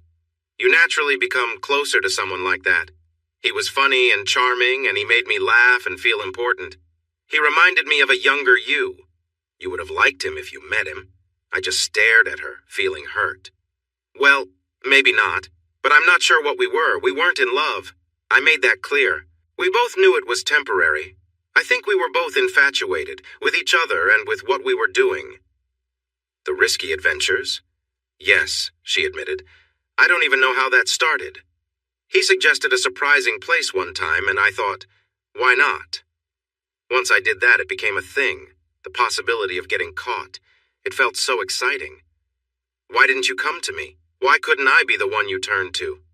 Oh, I couldn't do that. We don't do things like that. What would you think of me? You are my husband, not my... She stopped short, realizing what she was saying. And there it was. I was put in a box, just like Crystal had said. I was one thing, and there was another side she wanted. Thanks for that. Just another blow to my pride. Oh, Ryan, I didn't mean it like that. What we have is special. What I had with Jordan was just a different part of my life. He seemed like a fancy doll, not just someone to be with. I didn't realize I needed this until it happened with him. Well, that makes everything okay, right? She said, dripping with sarcasm. I was really starting to get fed up. There were too many details, and she didn't even seem sure of her own feelings. Of course not. I'm trying to explain myself. I never said it would make sense, but I do know this. I love you. I did not and do not love him. I liked him and had fun with him. But I know I love you and everything you've given me. I never forgot about that. Well, maybe I did at times. He kept wanting me to say I loved him. I don't know why, but I wouldn't. I wouldn't talk about you at all. Please understand that. I kept those parts of my life separate, and I worked hard to show you the same person I always was because I was still that person, just with a new side. I looked down at the table as she spoke, and then she said, Talk to me, Ryan. Share what you're feeling. I looked up at her and said with strong emotion, What I'm feeling? I feel old, tired, and unwanted. You think he's a younger version of me? Well, I can't stop aging, Deanna. I feel like you were falling for another guy and I didn't even know. If Simon hadn't called me that day to watch that game, I might never have found out. How blind am I? I went through life happily and naively. You were great at hiding it and I just didn't see it. And now you tell me you aren't even sure about your feelings for him. I can tell you how I feel about you very clearly. I hate what you've done. I hate everything about it. I hate the betrayal and that I don't seem to be enough for you. Honestly, it seems like you're not even that sorry. You're sitting here sharing all these details, but you don't seem truly remorseful. You hid your feelings from me and from your kids. Did you ever think about what would happen to them if they found out? Did you? No, you didn't. Because if you had, you wouldn't have acted like this, but you did, so here we are. I love you, Deanna. I always will, but I can't be with you again. There's no trust. You've proven you can lie very well, and I just can't believe anything you say anymore. We're done. You know that, right? There's no way back from this. She was crying now, tears streaming down her face. I knew you would react this way. I knew you would see it like this. From the moment our pictures appeared on that screen, I knew this would be the end. I can't honestly blame you, but I don't want our lives to end. I love you and can't function properly without you and the kids. I want another chance. Please tell me what to do. Tell me what you need to move past this. Hurt me, punish me, do whatever you want, but don't cut me out. These 2 weeks have been the hardest of my life. I have not stopped crying. Melissa found me a counselor, and I have started seeing them. But it will take time for me to understand everything. I just don't see how I could have kept this up for so long. That isn't like me. But I need you. I need you next to me at night, holding me so I feel safe. I need your laughter. I need everything about you, Ryan, and it hurts so much that I messed it all up and I don't have it anymore. I know you need me too. Yeah, well, I'm spending a lot of time trying to move on from that need. You really hurt my heart, Deanna. It's broken, and I don't feel like fixing it right now. Oh, please, Ryan, I just need a way to reach you. I'm so sorry. I'm sorry for everything, for what I did, for hiding it, for how you found out, for whatever made me do it, everything. I can't believe I acted that way. Tell me what you need from me. I need to be away from you, Deanna. The pain is still too fresh, and you are too good at lying. You have things you want that I can't give you, and you need to move on with your life, too. We have the kids, and we can be okay as co-parents. I won't keep them from you. No matter what else happened between us, you are their mom. Oh, and I checked. They are mine. That made her cry even more. She sobbed. Of course they are. How could you even think otherwise? I just looked at her as she continued to cry. Deanna, if you are seeing a counselor, I'll support that. I hope you find some closure. If you need me to forgive you, then fine, I can do that. I forgive you. Whatever you think you need forgiveness for, I will give it. But I won't forget, and I need to focus on my own life, away from someone who doesn't respect it. No, she said simply. What? I replied. I don't know what else I can give you, Deanna. You've had everything. If you think I'm going to just say it's all okay, come back, you are mistaken. No, I mean it's not enough. I know you'll never forget, and you shouldn't. I won't either. But I need you, Ryan. I can't explain it. I acted how I did because you were always at home. If I had truly believed there was a chance you would find out and leave, it would have stopped right away. I was too confused in the moment to see what I was doing. But I need you. I need the kids, our life, and I'm going to get it back. I don't know how, but somehow I will figure out a way to be in your life again and make you happy. I couldn't see how that could happen, but I felt like that was her problem to figure out. Let her believe what she wants. It can't hurt me anymore. Good luck with that, Deanna. I glanced at my watch and said, I need to pick up the kids. I'll see you later. I left a 20 on the table and got up. Deanna sat there in tears, and I felt my heart break one more time. Epilogue. Something else happened, but it wasn't a fairy tale ending or the arrival of someone special who made everything better. Deanna and I did our best to co-parent, at least on my end. I tried to be friendly and ensure she spent equal time with the kids. Kids are tough, but I knew Paula was especially affected by our separation. One day she directly asked me, is Mom seeing anyone else? I just smiled at her and said, no, sweetie, she's all yours. That wasn't entirely true, but I didn't want to hurt a 12-year-old any more than necessary. I have no idea if Deanna is dating. She claims she isn't and that she's waiting for me, but I can't trust what she says anymore. I don't have the time or energy to check. She still invites me for dinner, but I'm not ready for that yet. I've been to counseling a few times, mostly to share my side. I made it clear that I wasn't trying to get back together. I just wanted someone to understand my life and my experiences with Deanna. I haven't gone on any dates. I don't get why people think that after a marriage ends, women will be eager to date. It seems to happen in many stories where once a guy is single, women line up to date him. In my reality, things just carried on. Adriana remained difficult, and if anyone was arranging dates, it certainly wasn't for me. Work continued. A new plant opened, and Paul became the chairman of the board, a role that kept him busy but out of trouble. I did become the CEO. Just kidding. The board put the position up for bids, and now there is someone 10 years younger than me. with less experience and sometimes just as foolish as Paul taking the lead. I did get a pay raise, though he doesn't know it, but I earn more than the CEO. The board was smart. After all, I'm the middle-aged guy in the wrinkled suit. The new CEO has much better hair than I do. So that's where we are now. About a month after everything happened, I received a letter from the legal team for the Cubby Bears. They invited me to a meeting at Wrigley Field, suggesting I attend to avoid any legal troubles. With such a generous invitation, how could I say no? So there I was, sitting in their conference room, looking at all the signed jerseys on the wall, thinking about what would happen next. Maybe they wanted to ask me to play. Then John Upton, the head of Wrigley Field, walked in wearing a nice suit and sat down across from me. He leaned back in his big chair and stared at me, and I tried hard to look relaxed. He started, "So, Mr. Tomlinson, can you give me one good reason why I shouldn't sue you for what you did?" "Oh, I can come up with something," I replied, trying to sound confident. That was a lie. I felt pretty nervous. A criminal case would require proof against me, but in a civil case, I needed to show that it wasn't me without any doubt. Honestly, I couldn't do that because I knew I had been involved. "Look, if you could prove anything, I wouldn't be here talking to you, right? You would have just filed the case. The truth is, while I appreciate the effort someone put in, I can't take credit for it.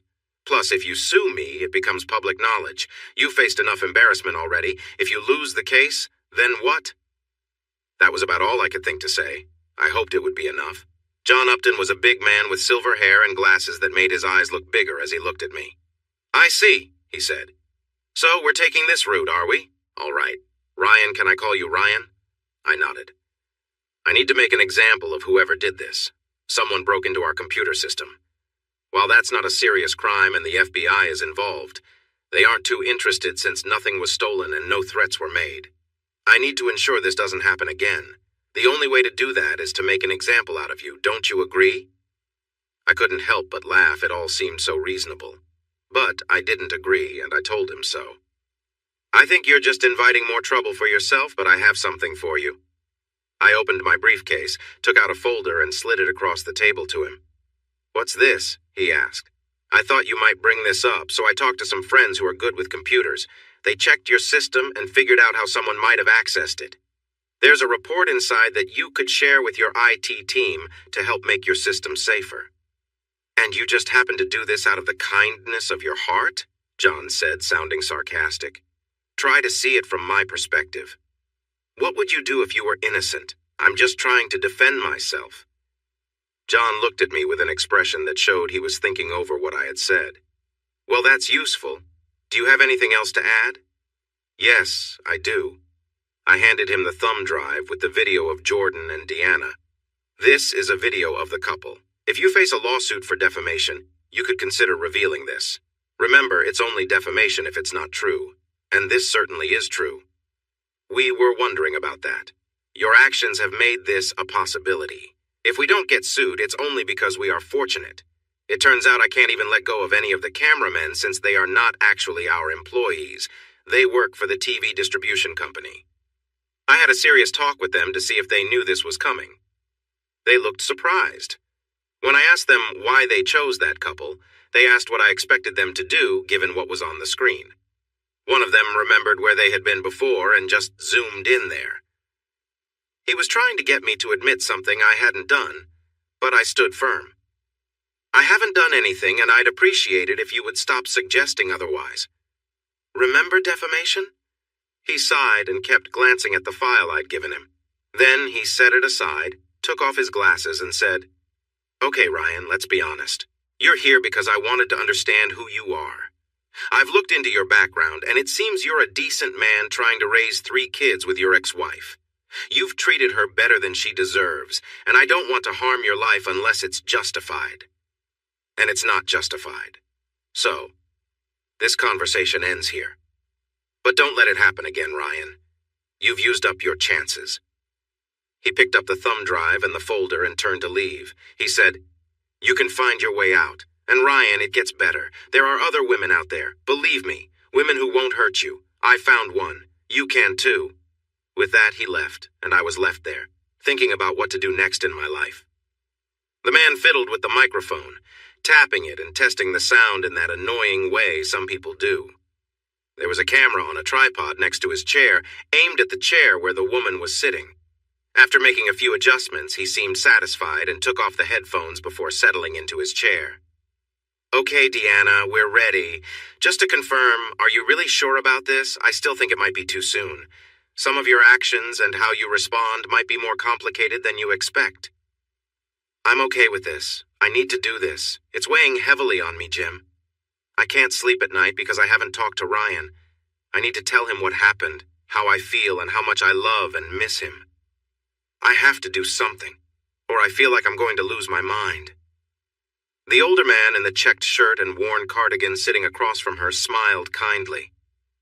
"Yes, Ryan mentioned that you can be very determined sometimes, focusing so much on one thing that it keeps you from seeing the bigger picture. I wonder if that is part of your struggle, Deanna." Deanna shot a sharp look at the man she called Jim and replied firmly, "This is going to be tough enough, okay? We've talked about this, and going through it all at once is going to be difficult without you adding your opinions." Jim thought carefully about what to say next. "You're right, Deanna. I'm sorry this is hard for you, but remember, when you first came here, you asked me to be honest and straightforward. You wanted the truth, and that is what I'm giving you. You don't have to do this if you don't want to. It's your choice, and you are doing it because you feel it's necessary. So let's not get caught up in feeling sorry for ourselves when you are taking a step you believe you need to take." There was a tense silence between them as Deanna considered his words. Jim wondered if he had pushed her too far. After a moment, Deanna relaxed a bit and said, "Okay, fair enough. I guess you're right. Sorry." "You don't need to apologize, Deanna. You are intelligent, and you can see this too. It's just a difficult situation you're in. Opening up is hard for anyone, especially when it involves things you feel ashamed about. It's natural to feel uncomfortable." Jim chose his words carefully. Deanna could be sensitive, so he needed to find the right balance to encourage her to face her challenges. Over the past 10 weeks of their meetings, he had noticed that she was very clever, skilled at justifying her actions and blaming others. However, she struggled to see her behavior from another person's perspective. She often viewed her choices only from her own narrow view, allowing herself to create justifications for her feelings and reactions, making her seem reasonable while others appeared unreasonable. Ryan, her husband, had been a part of this process. Jim had seen him 3 times on his own, and the history and stories he shared had given Jim a lot of insight into what Deanna had told him. When Deanna first came in, she seemed to be searching for reasons for her actions toward her husband and family. But what she truly wanted was some reassurance that her choices were not as terrible as she feared. She was struggling with how society and Ryan viewed her actions compared to how she saw them herself. What she really needed was for a professional to support her views, but that was not going to happen. It took 8 weeks for Jim to break through her defenses and show her the reality of what she'd done, how she'd hurt the man she loved and their marriage. Her justifications turned out to be just excuses that allowed her to act as she wished without thinking of the consequences. "How do you want to approach this, Deanna? Do you want to share everything freely, or should I guide you and ask questions?" Both. I'll start with some background, and then you can jump in when you think it's right." "Okay, and to be clear, what do you hope to achieve here? What do you want to say to Ryan?" "I need him to understand what happened. He must know about the progress we've made. He should get the complete picture no matter how difficult it is. I can't stand that he's in pain and doesn't know why. He deserves to know where my mind is now so that we can move forward. I owe him that, and actually a lot more, but this is all I can do. He won't talk to me and I can't blame him, but I have to do something." "Got it. So you want to lay everything out clearly, both your past and how you feel now? Is that right?" "Yes." "All right, take your time, Deanna." Jim relaxed in his chair and glanced at his watch, wondering how long Deanna would need. She was determined to go through this, and he hadn't been able to change her mind. He worried that if Ryan saw this message and it was uncertain whether he would, it might hurt her chances of reconciliation more than help them. Ryan seemed to be in a fragile emotional state. He nearly broke down whenever the kids were mentioned. The weight of what he'd experienced was piling up. Although Ryan was trying hard to move forward, he was clearly struggling, and this might not be beneficial for him. But Deanna was set on this path, So here they were. Jim aimed to keep her focused and to soften some parts that could be very painful. Deanna took a deep breath. She had been thinking about this for days, and now the moment had arrived. She felt nervous but determined. All right, let's start from the beginning. I met Jordan at his apartment downtown about 5 months ago. It was a typical staging job, a 2-bedroom place that honestly looked like a sports fan's hangout. There were baseball banners on the walls and sleek black furniture. I had seen places like it before, usually belonging to single guys. I knew what needed to be done, and Crystal and I were confident I could handle it. I scheduled a time with Jordan to look through the space, and honestly, there was an instant connection. I can't explain it, some people just have a charm that draws you in. Ryan had that effect on me the first time we met. Crystal was there, and I tried my best to stay professional and not get too close to him. When we finished, Crystal and I drove back to our office in Schaumburg, and it felt like we were both giddy. She said to me, "Wow, he's a looker. He couldn't take his eyes off you." I just turned red, and she laughed, saying, "Oh man, Supermom has a crush. What will you tell Ryan? New story at 10. I think I replied with something like, "Come on, Crystal." Either way, she noticed it too, so it wasn't just me. Anyway, we had the actual staging to do, and I arranged for that to happen. Crystal was supposed to help me, and typically I would have access to the apartment alone. However, when I arrived, Jordan was already there. Crystal had canceled at the last moment. I suspect she got distracted by a client. Can I stop you there for a moment, Deanna? Can we talk about that briefly? You mentioned Crystal might have been with a client. What was your understanding of her lifestyle? Oh, she was quite bold. That's the best way to put it. She enjoyed romance and the excitement that came with meeting new people, whether they were pursuing her or she was pursuing them. She appreciated the thrill of it all and sometimes used it to her advantage at work. It wasn't because she was trying to be someone she wasn't, it was just her nature. I admired how she could keep her love for her husband Charlie completely separate from her work life. It was impressive how she could switch between being very friendly and genuinely interested in one person and then be flirtatious with someone else. It was fascinating to see such a contrast to who I am. You have to be pretty confident to be able to do that, don't you? Well, we aren't here to defend Crystal's choices, Deanna. I know. I understand what she was doing wasn't right, but it was captivating to see how she managed it all. She found her way in life and seemed so confident in her choices. In the end, she got away with it.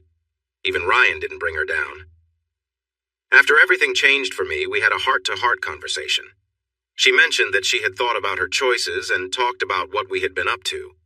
I was completely puzzled because it was the opposite of how she had been acting and had gotten away with it quite well. I realized later that Ryan had influenced her, and much of what she shared with me had come from him. At that moment, I didn't see it. The main point is that she did things I could never imagine doing. Being around her was eye-opening. I didn't agree with her actions, but it was interesting. It felt so different from my life and the things I was facing. We will come back to that later. Let's return to the timeline. Okay. So, on the day I went to rearrange furniture, taking some of his things to his storage unit in the building, he was there. I tried my best to focus on the task and not react. But once I finished, he offered me a drink. I accepted, and then he made another suggestion. We didn't even kiss first. He simply said, "You're attractive. Want to?" And suddenly, I was in his room acting on it without thinking. There wasn't any flirting or persuasion, he just asked, and I went along with it. Let's discuss that, Deanna. Why do you think you acted that way? Why were you so quick to agree? I'm still figuring that out. Maybe I should give you a bit of background on how I felt at that time. It doesn't excuse my actions, but perhaps it will help you understand. I was a devoted mom, and I loved that role. I chose it and was content. I wouldn't trade Ryan or the kids or anything else for the world. But life has its mundane parts, you know? It can be full of little frustrations. Cooking dinner, managing fights between the kids, listening to yet another episode of their favorite show, making sure they got to their dentist appointments, and keeping track of household tasks. I chose this path, yet it doesn't mean I enjoy every single detail of it. Deanna paused for a moment and took a sip of water. Then she continued. It can feel like a constant low-level annoyance, if I'm honest.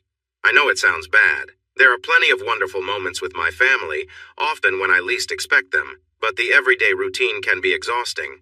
I know Ryan felt similar, but we coped in different ways. There were days when I just wanted to scream. Without my job, I probably would have. We all need a special place that belongs only to us. I didn't have that. I think Ryan did, but honestly, I'm not sure. We were in a close relationship for years and knew each other well, but life with 3 kids in the 21st century wore us both down. Is that why you think you were so easily tempted? I don't know. Maybe. It was a spur-of-the-moment decision. Ryan wouldn't find out. This guy was attractive, there was chemistry, and my life felt tough. I thought this could be my escape, my special place. You didn't think about the line you were crossing? The hurt you were causing? Deanna looked a bit irritated. Of course not. If I had been thinking about the consequences, I wouldn't have done it. Jim realized it might have been a somewhat naive question, but he asked it to prove that Deanna wasn't considering home at all. He knew Ryan had felt the same way, and it was important that Ryan knew Deanna recognized that now. After a moment, Deanna continued, I see now that I should have spoken to Ryan. I didn't realize how overwhelmed I was. I noticed it in the back of my mind, but not clearly. I thought Ryan felt just as overwhelmed as I did. If I told someone my life was hard, it wouldn't help if they were struggling too. It would just become a contest of whose life was worse, and nothing would change. In hindsight, things are clear. I didn't see how my thoughts would influence my values at that moment. It's hard to stop something when you don't even see it coming. That sounds like an excuse, Deanna. Her eyes narrowed. No, it's not. I'm trying to share my thoughts. I'm not saying I was right. I just want you to understand what I was thinking. I know that being with someone else isn't the solution, but at the time, I was feeling sorry for myself when this attractive younger man showed interest. I thought it could be my chance to feel different, and if it didn't work out, no one would ever find out. It was just a situation that felt right. Jim stayed quiet, thinking. Well, we ended up together. That's the truth. It was good. Not amazing, but better than what I had recently. It's hard to explain. I know I have to do this, but it's tough. I feel like I'm hurting Ryan even more by being honest, but I need to be true to myself. Ryan and I had a decent relationship. It wasn't very frequent. I wished it happened more often, and I think he did too, but when it did, it was nice. At the beginning of our marriage, we tried different things, but as time went on, you know how it goes. When we finally had a moment, we were both often tired. We still cared for each other, but the chances weren't as many, and it seemed to fade a bit. I don't believe Jordan was better than Ryan or anything like that. To be honest, I barely paid attention to those details. It was more about the excitement. It was unexpected, thrilling, and it just felt good. Deanna stopped, shaking a little. Jim looked at her, curious. Honestly, unless there's a big difference, most women don't focus on those kinds of details. It really doesn't matter if one is a bit larger or smaller. What matters is the connection and experience. After it happened, we were both just lying there, and I didn't feel guilty. I thought I should check the time so I could get back home to pick up the kids from school. It was as if it had occurred, and I needed to protect myself from any trouble that might come from it. I felt almost no guilt. At least not then. I just got up to shower, and Jordan cracked jokes. It sounds silly now, but it helped me relax. They were so simple. I remember, one, how do you communicate with a fish? The answer was drop it a line. I know, it's funny, but it worked. I laughed and felt better. After I showered, Jordan offered me some water and we talked. There wasn't that usual awkwardness you feel after a first encounter, you know? I don't know if it was me or him, but it felt easy. He made me laugh and he didn't act possessive or controlling. I was just there. Then I went home, and that's when the guilt set in. What felt strange was not that I had been with someone else. I know how simple those moments can be. It was more about the fact that I had met someone I liked, and Ryan and the family didn't have anything to do with that. It was like I needed something just for myself, but I felt really torn about it. Of course, I promised myself I wouldn't do it again, like many people do after their first time. And I meant to keep that promise. But life doesn't always go as planned, does it? I thought Ryan would notice, so I tried to stay away from him while still being a loving wife. Have you ever tried to manage that? It's impossible. I tried to make things right with Ryan that night. I cooked him his favorite dinner, and even though we didn't get intimate, I wasn't going to put him in an awkward position, and I couldn't let him find out about my day. We did share a tender moment the next night. I felt such relief in his arms afterward, knowing that our connection was still strong and I hadn't ruined my marriage. I had worried that I might want Jordan more, but Ryan proved to be just as special to me. I remember lying there, eyes closed, listening to his heartbeat, thinking of home, the kids, and all the reasons I loved my life with Ryan. And yet you went back? Of course. Jordan called a few times with excuses to see me. He complained about the new couch I bought, saying it wasn't comfortable. It was obvious, but since it was my job, I went to meet him. I tried to take Crystal with me, but she was busy. When I arrived, Jordan's idea of proving the couch was uncomfortable was to take me by surprise. I didn't put up much of a fight. Deanna gave a small, sad smile. I got some scratches on my thighs. I wore long skirts and pants for days until they healed. I have no idea how Ryan didn't notice. And that started everything? I think so. Something changed in me that day. I stopped resisting Jordan and accepted what was happening. On the way home, I decided to keep things separate like I saw Crystal do. I made some rules for myself. Jordan would never get more from me than Ryan would. For every time I saw Jordan, I would make sure to spend the same amount of time with Ryan. I wouldn't bring anything from my encounters home. I wouldn't share anything about my home life with Jordan. No comparisons allowed. If he ever said anything negative about Ryan or my family, I would leave immediately. I would keep my lives separate. No phone calls. If he called while I was at home, I would ignore it. Everything would happen away from my home, and I thought it would only last a few weeks before the excitement faded, so I could return to my normal life holding on to those memories. After the second time before I left, Jordan and I went out for coffee. He shared that he was married and had been feeling lonely while in Chicago for a year. I had caught his eye, and there was a spark. He looked straight at me and assured me that it would never be more than a fleeting connection. He loved his wife and wouldn't leave her for me, nor did he want me to feel that way. This was entertaining, but I knew it couldn't be anything more. He would be moving back to Philadelphia later this year, and that would be the end of it. He kept saying he was not a threat to my marriage. What we had was just fun and excitement, nothing deeper. Deanna shrugged. It all sounded fine to me. I didn't want to get caught up in feelings I couldn't manage. But I did like him. I have to admit that. He was easy to talk to, nice to look at, and funny. I didn't realize until later that what I liked about him reminded me of Ryan when we first met. When I realized that, things started to get confusing for me. Jim gently interrupted. We will get back to that, Deanna. Let's keep going with the story. So we met once or twice a week when I was in town. He took me to a baseball game at Wrigley Field. It was enjoyable. About 2 weeks in, Crystal took me to lunch, sat me down, and asked directly what I was doing with Jordan. I was surprised. If she knew, I must have been much less careful than I thought. We had lunch together, and I decided to tell her. If anyone would understand, it would be Crystal. She just sat there shocked. She said something like, I thought you were Mr. Perfect, and I answered something silly like, not today. But she figured it out.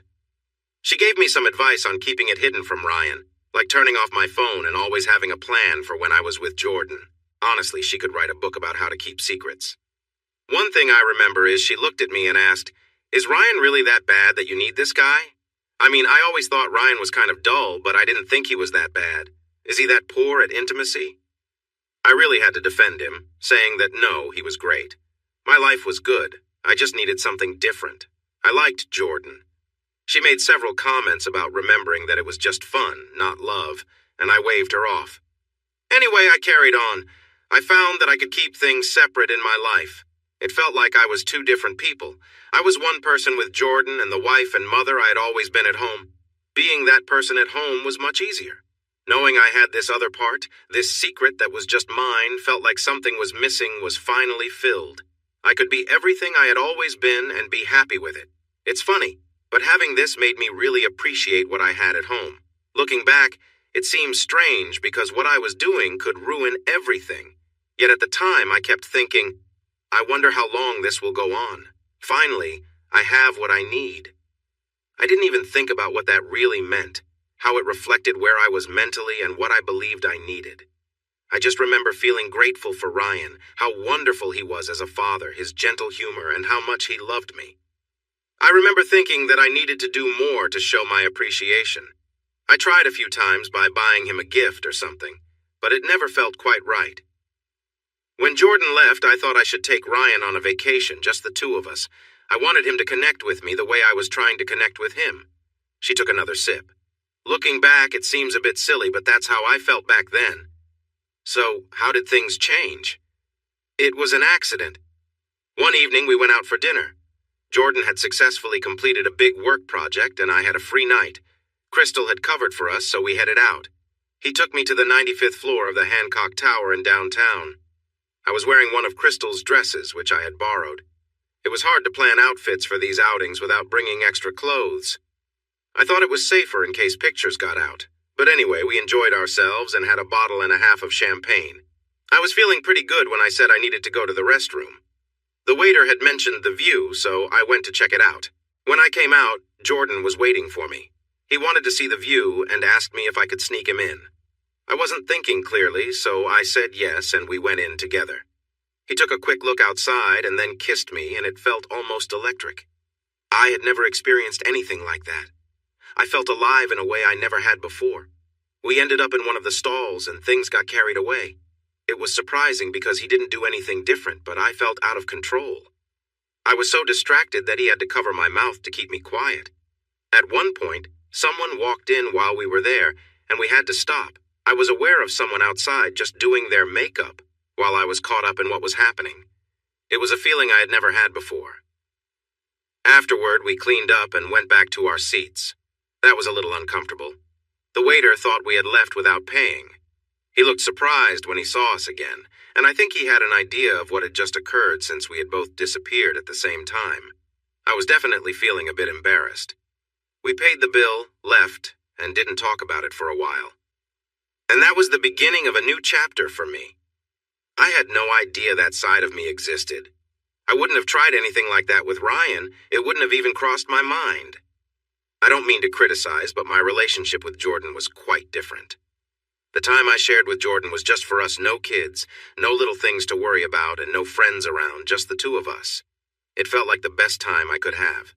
We had a good connection, and sometimes we tried adventurous things. Considering my life so far, who wouldn't want that?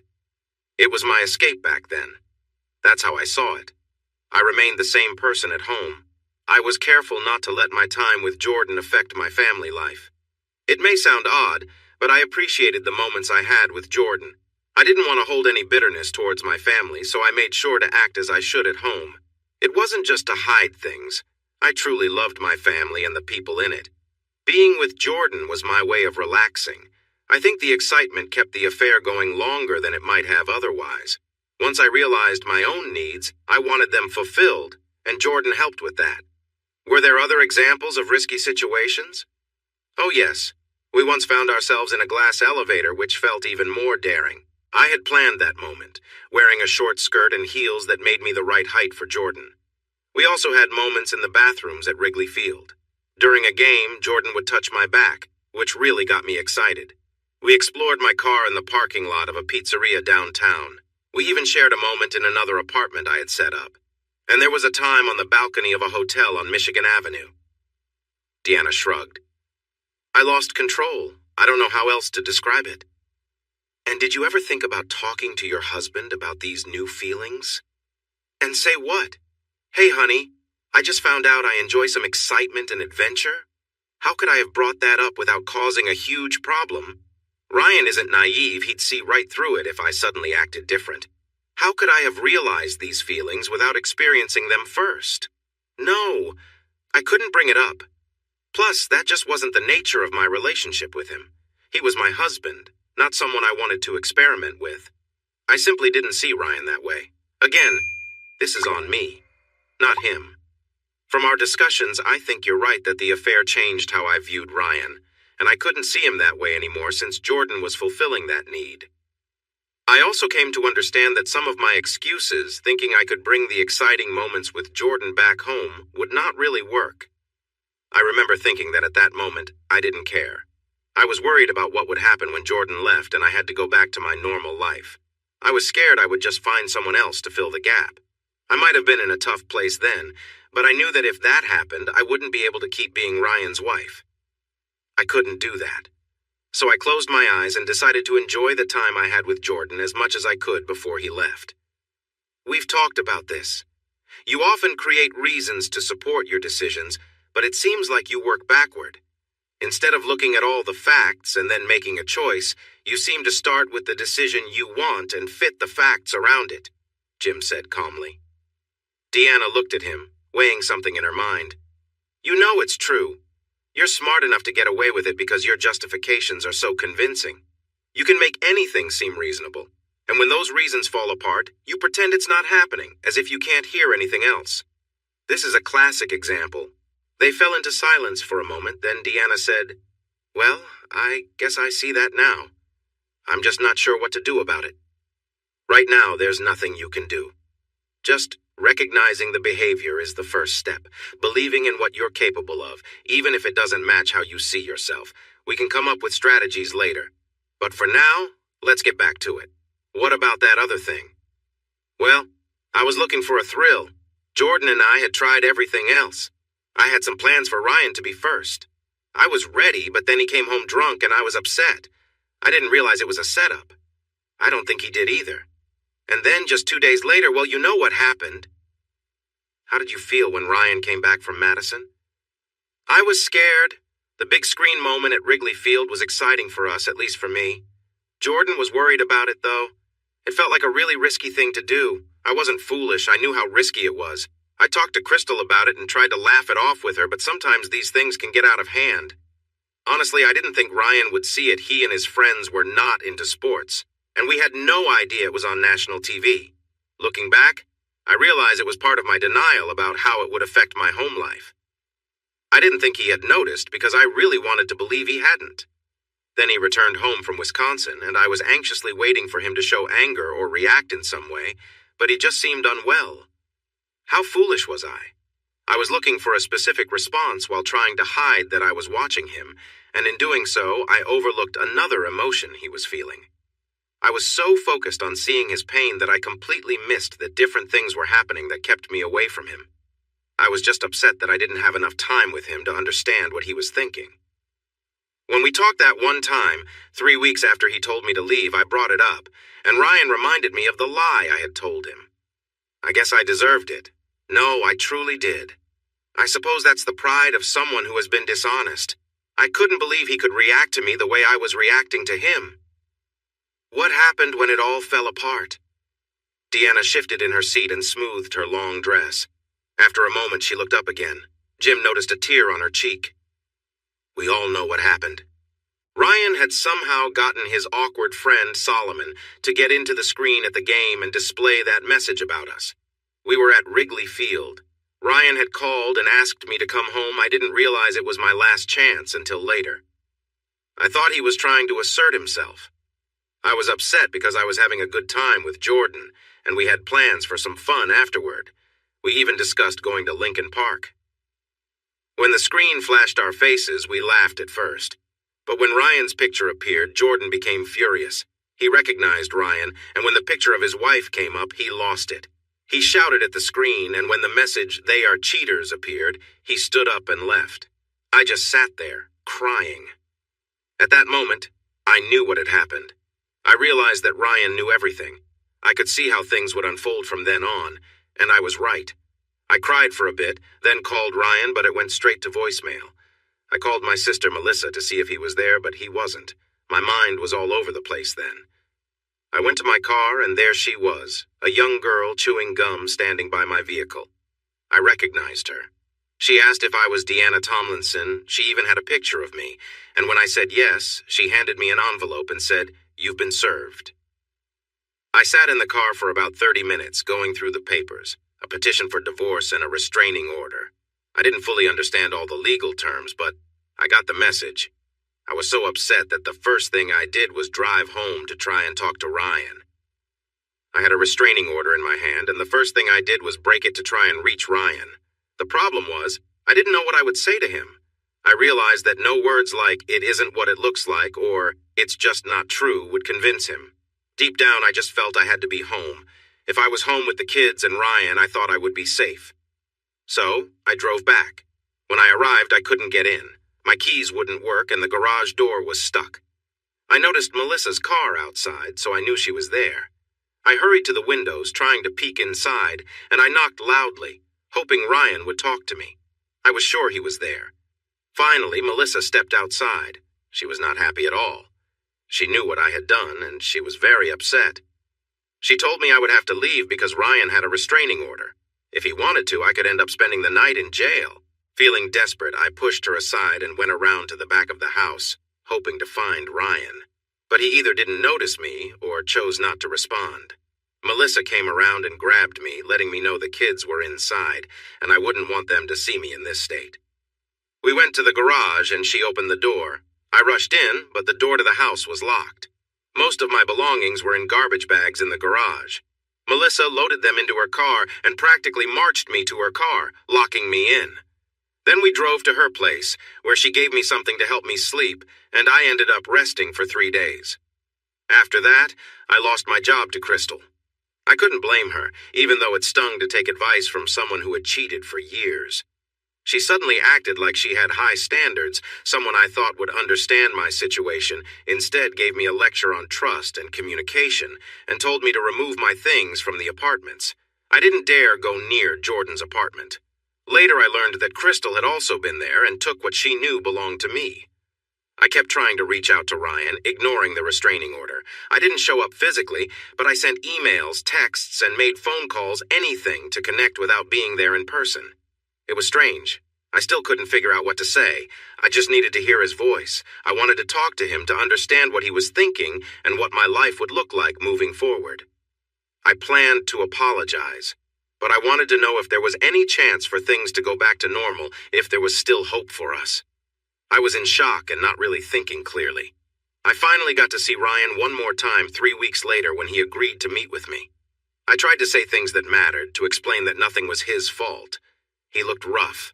He really did. I felt really down and sad, and it was all my fault. He was upset and made sarcastic comments. I could tell that what had happened between us affected him just as much as it did me. But in my mind, I deserved it while he didn't. I cried for a long time after our meeting, sitting in the parking lot of Red Robin. I had an idea of how he was feeling, but hearing it for real hit me hard. It still does. Have you heard from Jordan since? Just once, right after Crystal fired me. He called to yell at me. His wife had received a video of us and some footage from a game at Wrigley Field. He was really angry, and I understood why, but he was especially upset with Ryan. He said Ryan had been in his apartment pretending to be a buyer and recognized him right away.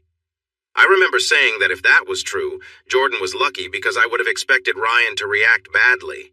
It seemed to be just curiosity for Ryan. Somehow he must have captured it. It came up in the divorce hearings, but I never saw it and didn't want to. I worried about what I might have said. We talked about things that added to the tension, but we didn't really mean it. I know I told Jordan at one point that I was thinking of him while being with Ryan. And were you? There was a moment of silence. I did once, and it ruined that time with Ryan for me. I had to pretend everything was fine because that guilt almost took over me. Right then, I realized I needed to keep my thoughts about Jordan pushed away. I couldn't even think about what we did together, or else I would break down. Being with Ryan while thinking of Jordan just couldn't happen again.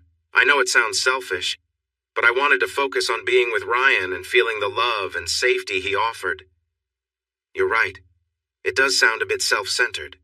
I know, but that's how I felt in that moment. Whether others believe me, I can't change that. I'm not sure Ryan believes me either. I can only share what I was thinking and feeling back then. What's worse is that Ryan confronted me about this when we last met, and I said I didn't know. I didn't know how to respond or what he wanted me to say. I should have told him that Jordan was not important and that I just wanted to be with him. But I said something foolish. Again, I was confused and scared. Do you have anything else to say about your time with Jordan? Not really. There was talk about a recording. My lawyer listened to it, and I heard a part before I had to leave the room because it made me feel so sick. At one point, Jordan seemed to suggest I was like a prize to be given to the next person, Ryan in this case. I'm not sure how serious he was. That's not something you joke about, but I just don't get it. Jordan and I got close because of the chemistry we shared, not because I was looking for someone else. I wouldn't have moved on to someone new, and I think Jordan understood that too. I really don't understand why he would say something like that. He must have known it wouldn't happen. Honestly, it hurt a lot to be treated that way, even if it was a joke. It's degrading to be seen as someone who can just be passed along to another person. It feels bad and shows a lack of respect, but at this point, I feel like I brought it on myself. I was acting foolishly, and I guess he treated me that way. Just one more hurt to add to the pile I was already dealing with. I will say this, though. I did enjoy my time with Jordan. It was wrong, but he was nice and never harmed me until I heard about that recording. He helped me discover a part of myself that I never would have found otherwise. I'm not sure if that's a good thing, but I can't ignore it now. I just want to make sure I don't dwell on it too much. I know that spending time with Jordan was wrong, yet it didn't change how I feel for Ryan and the kids for my family. Instead, it confirmed to me that I truly want and need what I had. I know it sounds silly given my choices back then, but it's how I feel. I wouldn't answer a call from him now, though. Not because I dislike him, he just took advantage of a confused woman, but because I don't want to go through all this again. I have no interest in him at all. That's easy to say, though. There was a moment of silence, then Jim asked, "Have you stayed in touch with the kids? How are they doing with everything?" Deanna smiled at that. She lit up every time she talked about her children. Her love for her family was clear and always close to the surface.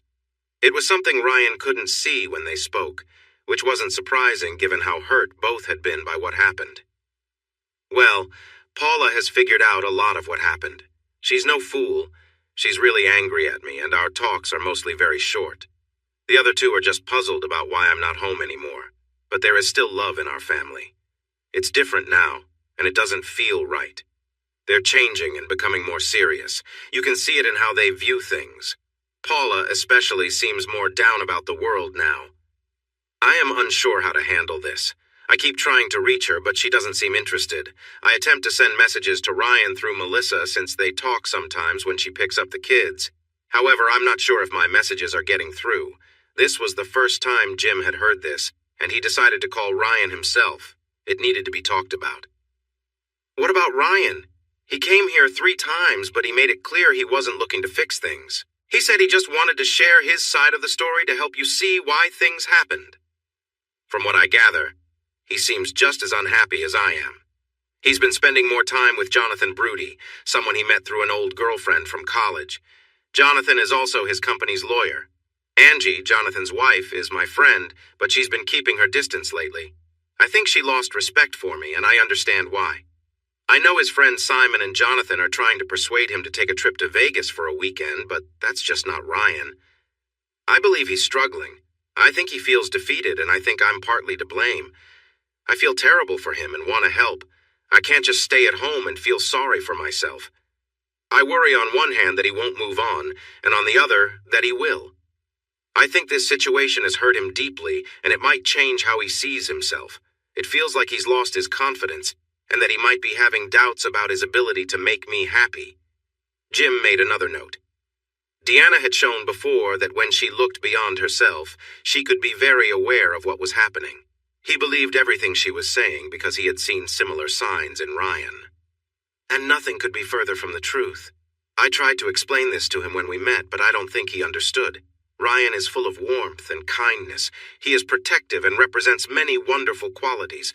I lost sight of how valuable that is, but I realize it now. The issue was not his fault. I can't see how he could have done anything to change this. I'm the one who failed, not him. The divorce is understandable. I don't want it, and I hold on to hope that he might change his mind, but I won't stop him. If this is what Ryan needs to find peace, then that's what he must do. I just hope I can keep his last name. Not sharing the same name as my kids, not having his name will be very hard for me. I know it's different from what I did, but in my way it feels just as painful. In the end, it all hurts. And then I worry he will truly move on. If he does that, I have no chance. I don't think I could handle it. There was a pause as Deanna stared at her hands. She looked small and delicate. So, you've thought about all the feelings and reasons you had in the past. What do you think now, Deanna? The situation has changed, and everyone has moved on. What are your thoughts about what happened now? Deanna glanced around the room, searching for something. This is the hardest part, facing yourself, admitting who you were and who you are. I feel so ashamed. I dislike that person I used to be and the thoughts I allowed myself to believe. Sometimes I have to separate myself from that past version because otherwise it hurts too much. That I could act the way I did, then come home and pretend everything was fine. What kind of person does that? I mean, I was so blind to the truth. The excuses I made were just ridiculous. Take a moment, Deanna, Jim said, leaning in and touching her arm gently. Deanna smiled at him gratefully and covered his hand with her own. It's okay. I'm okay. I'm just so upset. How could I be that person? It took me, 8 weeks to really accept it? How could I not see it? How twisted was my thinking? I finally realized what I have done, and all I see is the mess I've created in my life and my family with my husband who only wanted to love me. It's enough to make anyone feel terrible. The disrespect I showed is hard to understand. You've helped me see that you can't treat someone like this without hurting them. I spent so much time telling myself I wasn't being unfair to him because I didn't give Jordan anything my husband didn't have. But all I was doing was pretending that everything was fine while my world was falling apart. I mean, we've talked about this. It wasn't really about disrespecting Ryan, but more about my unhappiness with my life. Jordan was my escape from responsibilities. Ryan just seemed to be in the way. But I can't treat someone I care about that way without disrespecting what we have, right? I can't think of anything he did or didn't do that would make me think, what a weak person, even unconsciously. Jim raised an eyebrow at her. Well, there must have been something, I guess. Maybe he was too agreeable with me. Maybe he wasn't strong enough. But at the end of the day, I loved him. No, I love him. It's real. I just can't make sense of it. Well, we still have more to talk about, Deanna. That's why I said this feels early. We haven't uncovered everything yet. I'm sure there are still issues we need to address. Deanna scoffed softly and continued. The truth is, my ability to ignore what I was doing and justify my actions frightens me.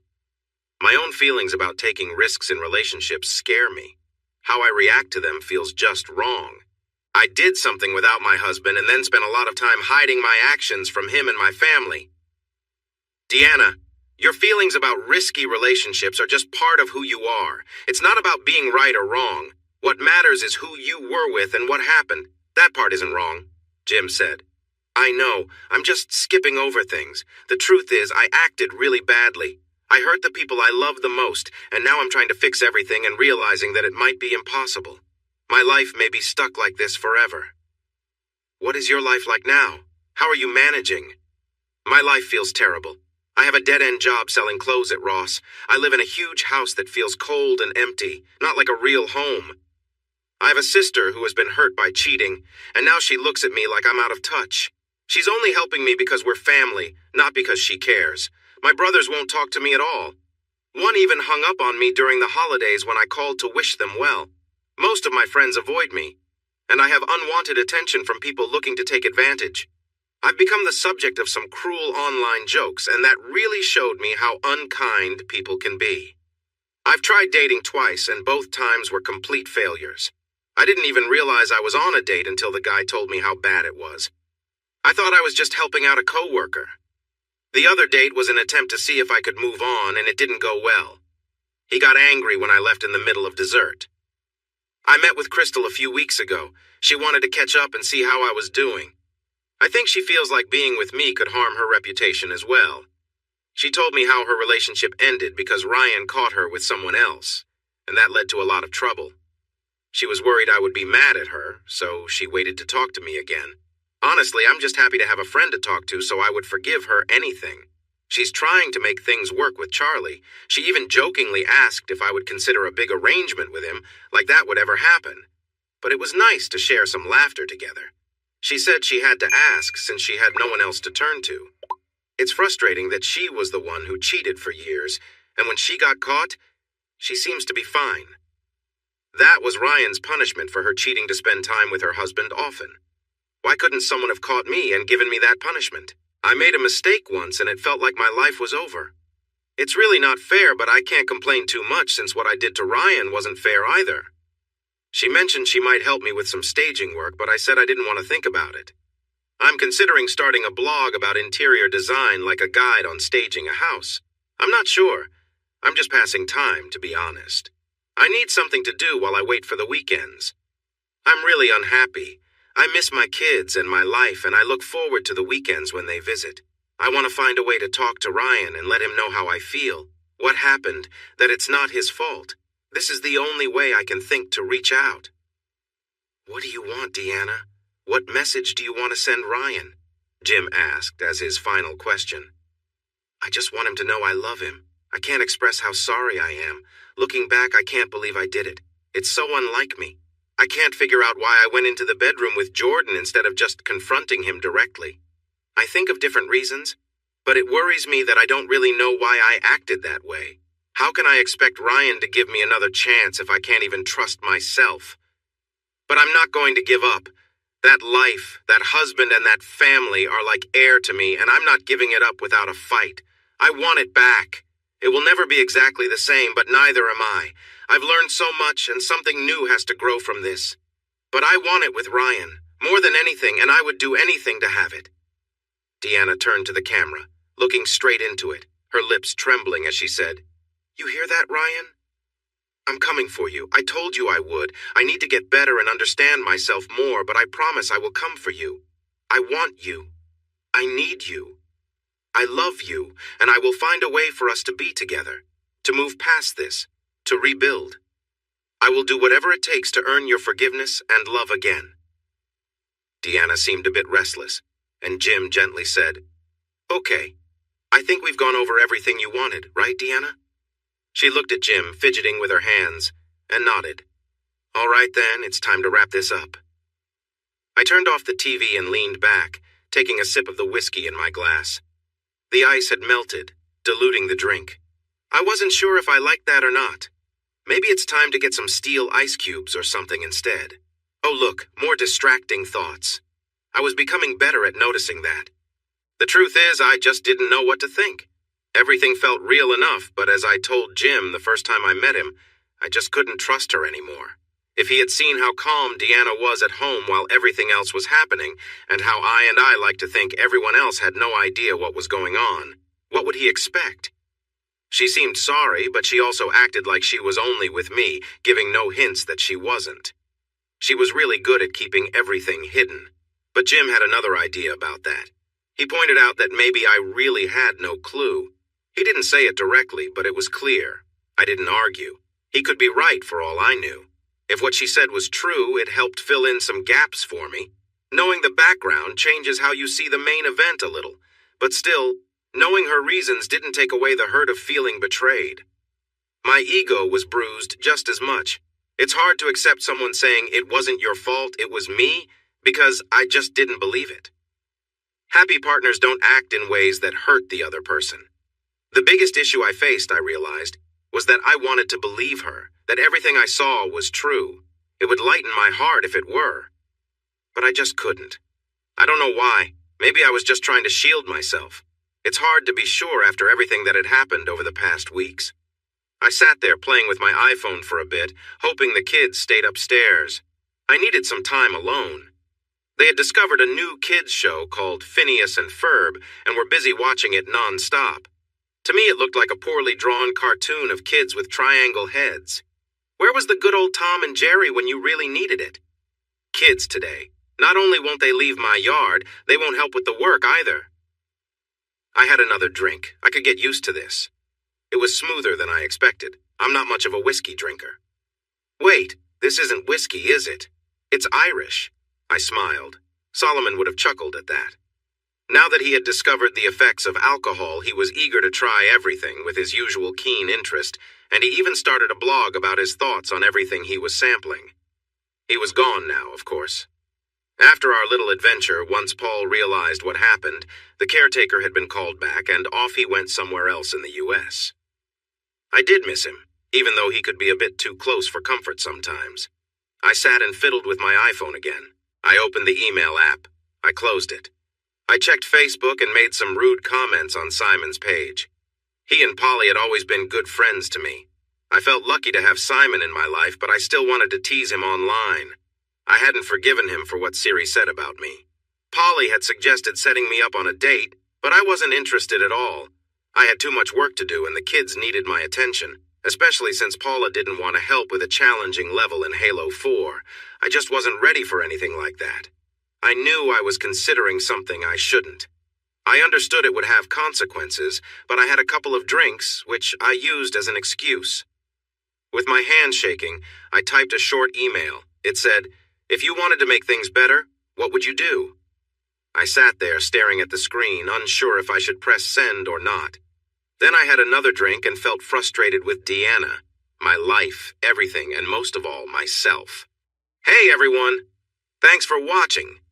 Don't forget to subscribe and turn on notifications so you won't miss any of the exciting stories we have coming up. What do you think about the characters in this story? Let us know in the comments. We'd love to hear from you.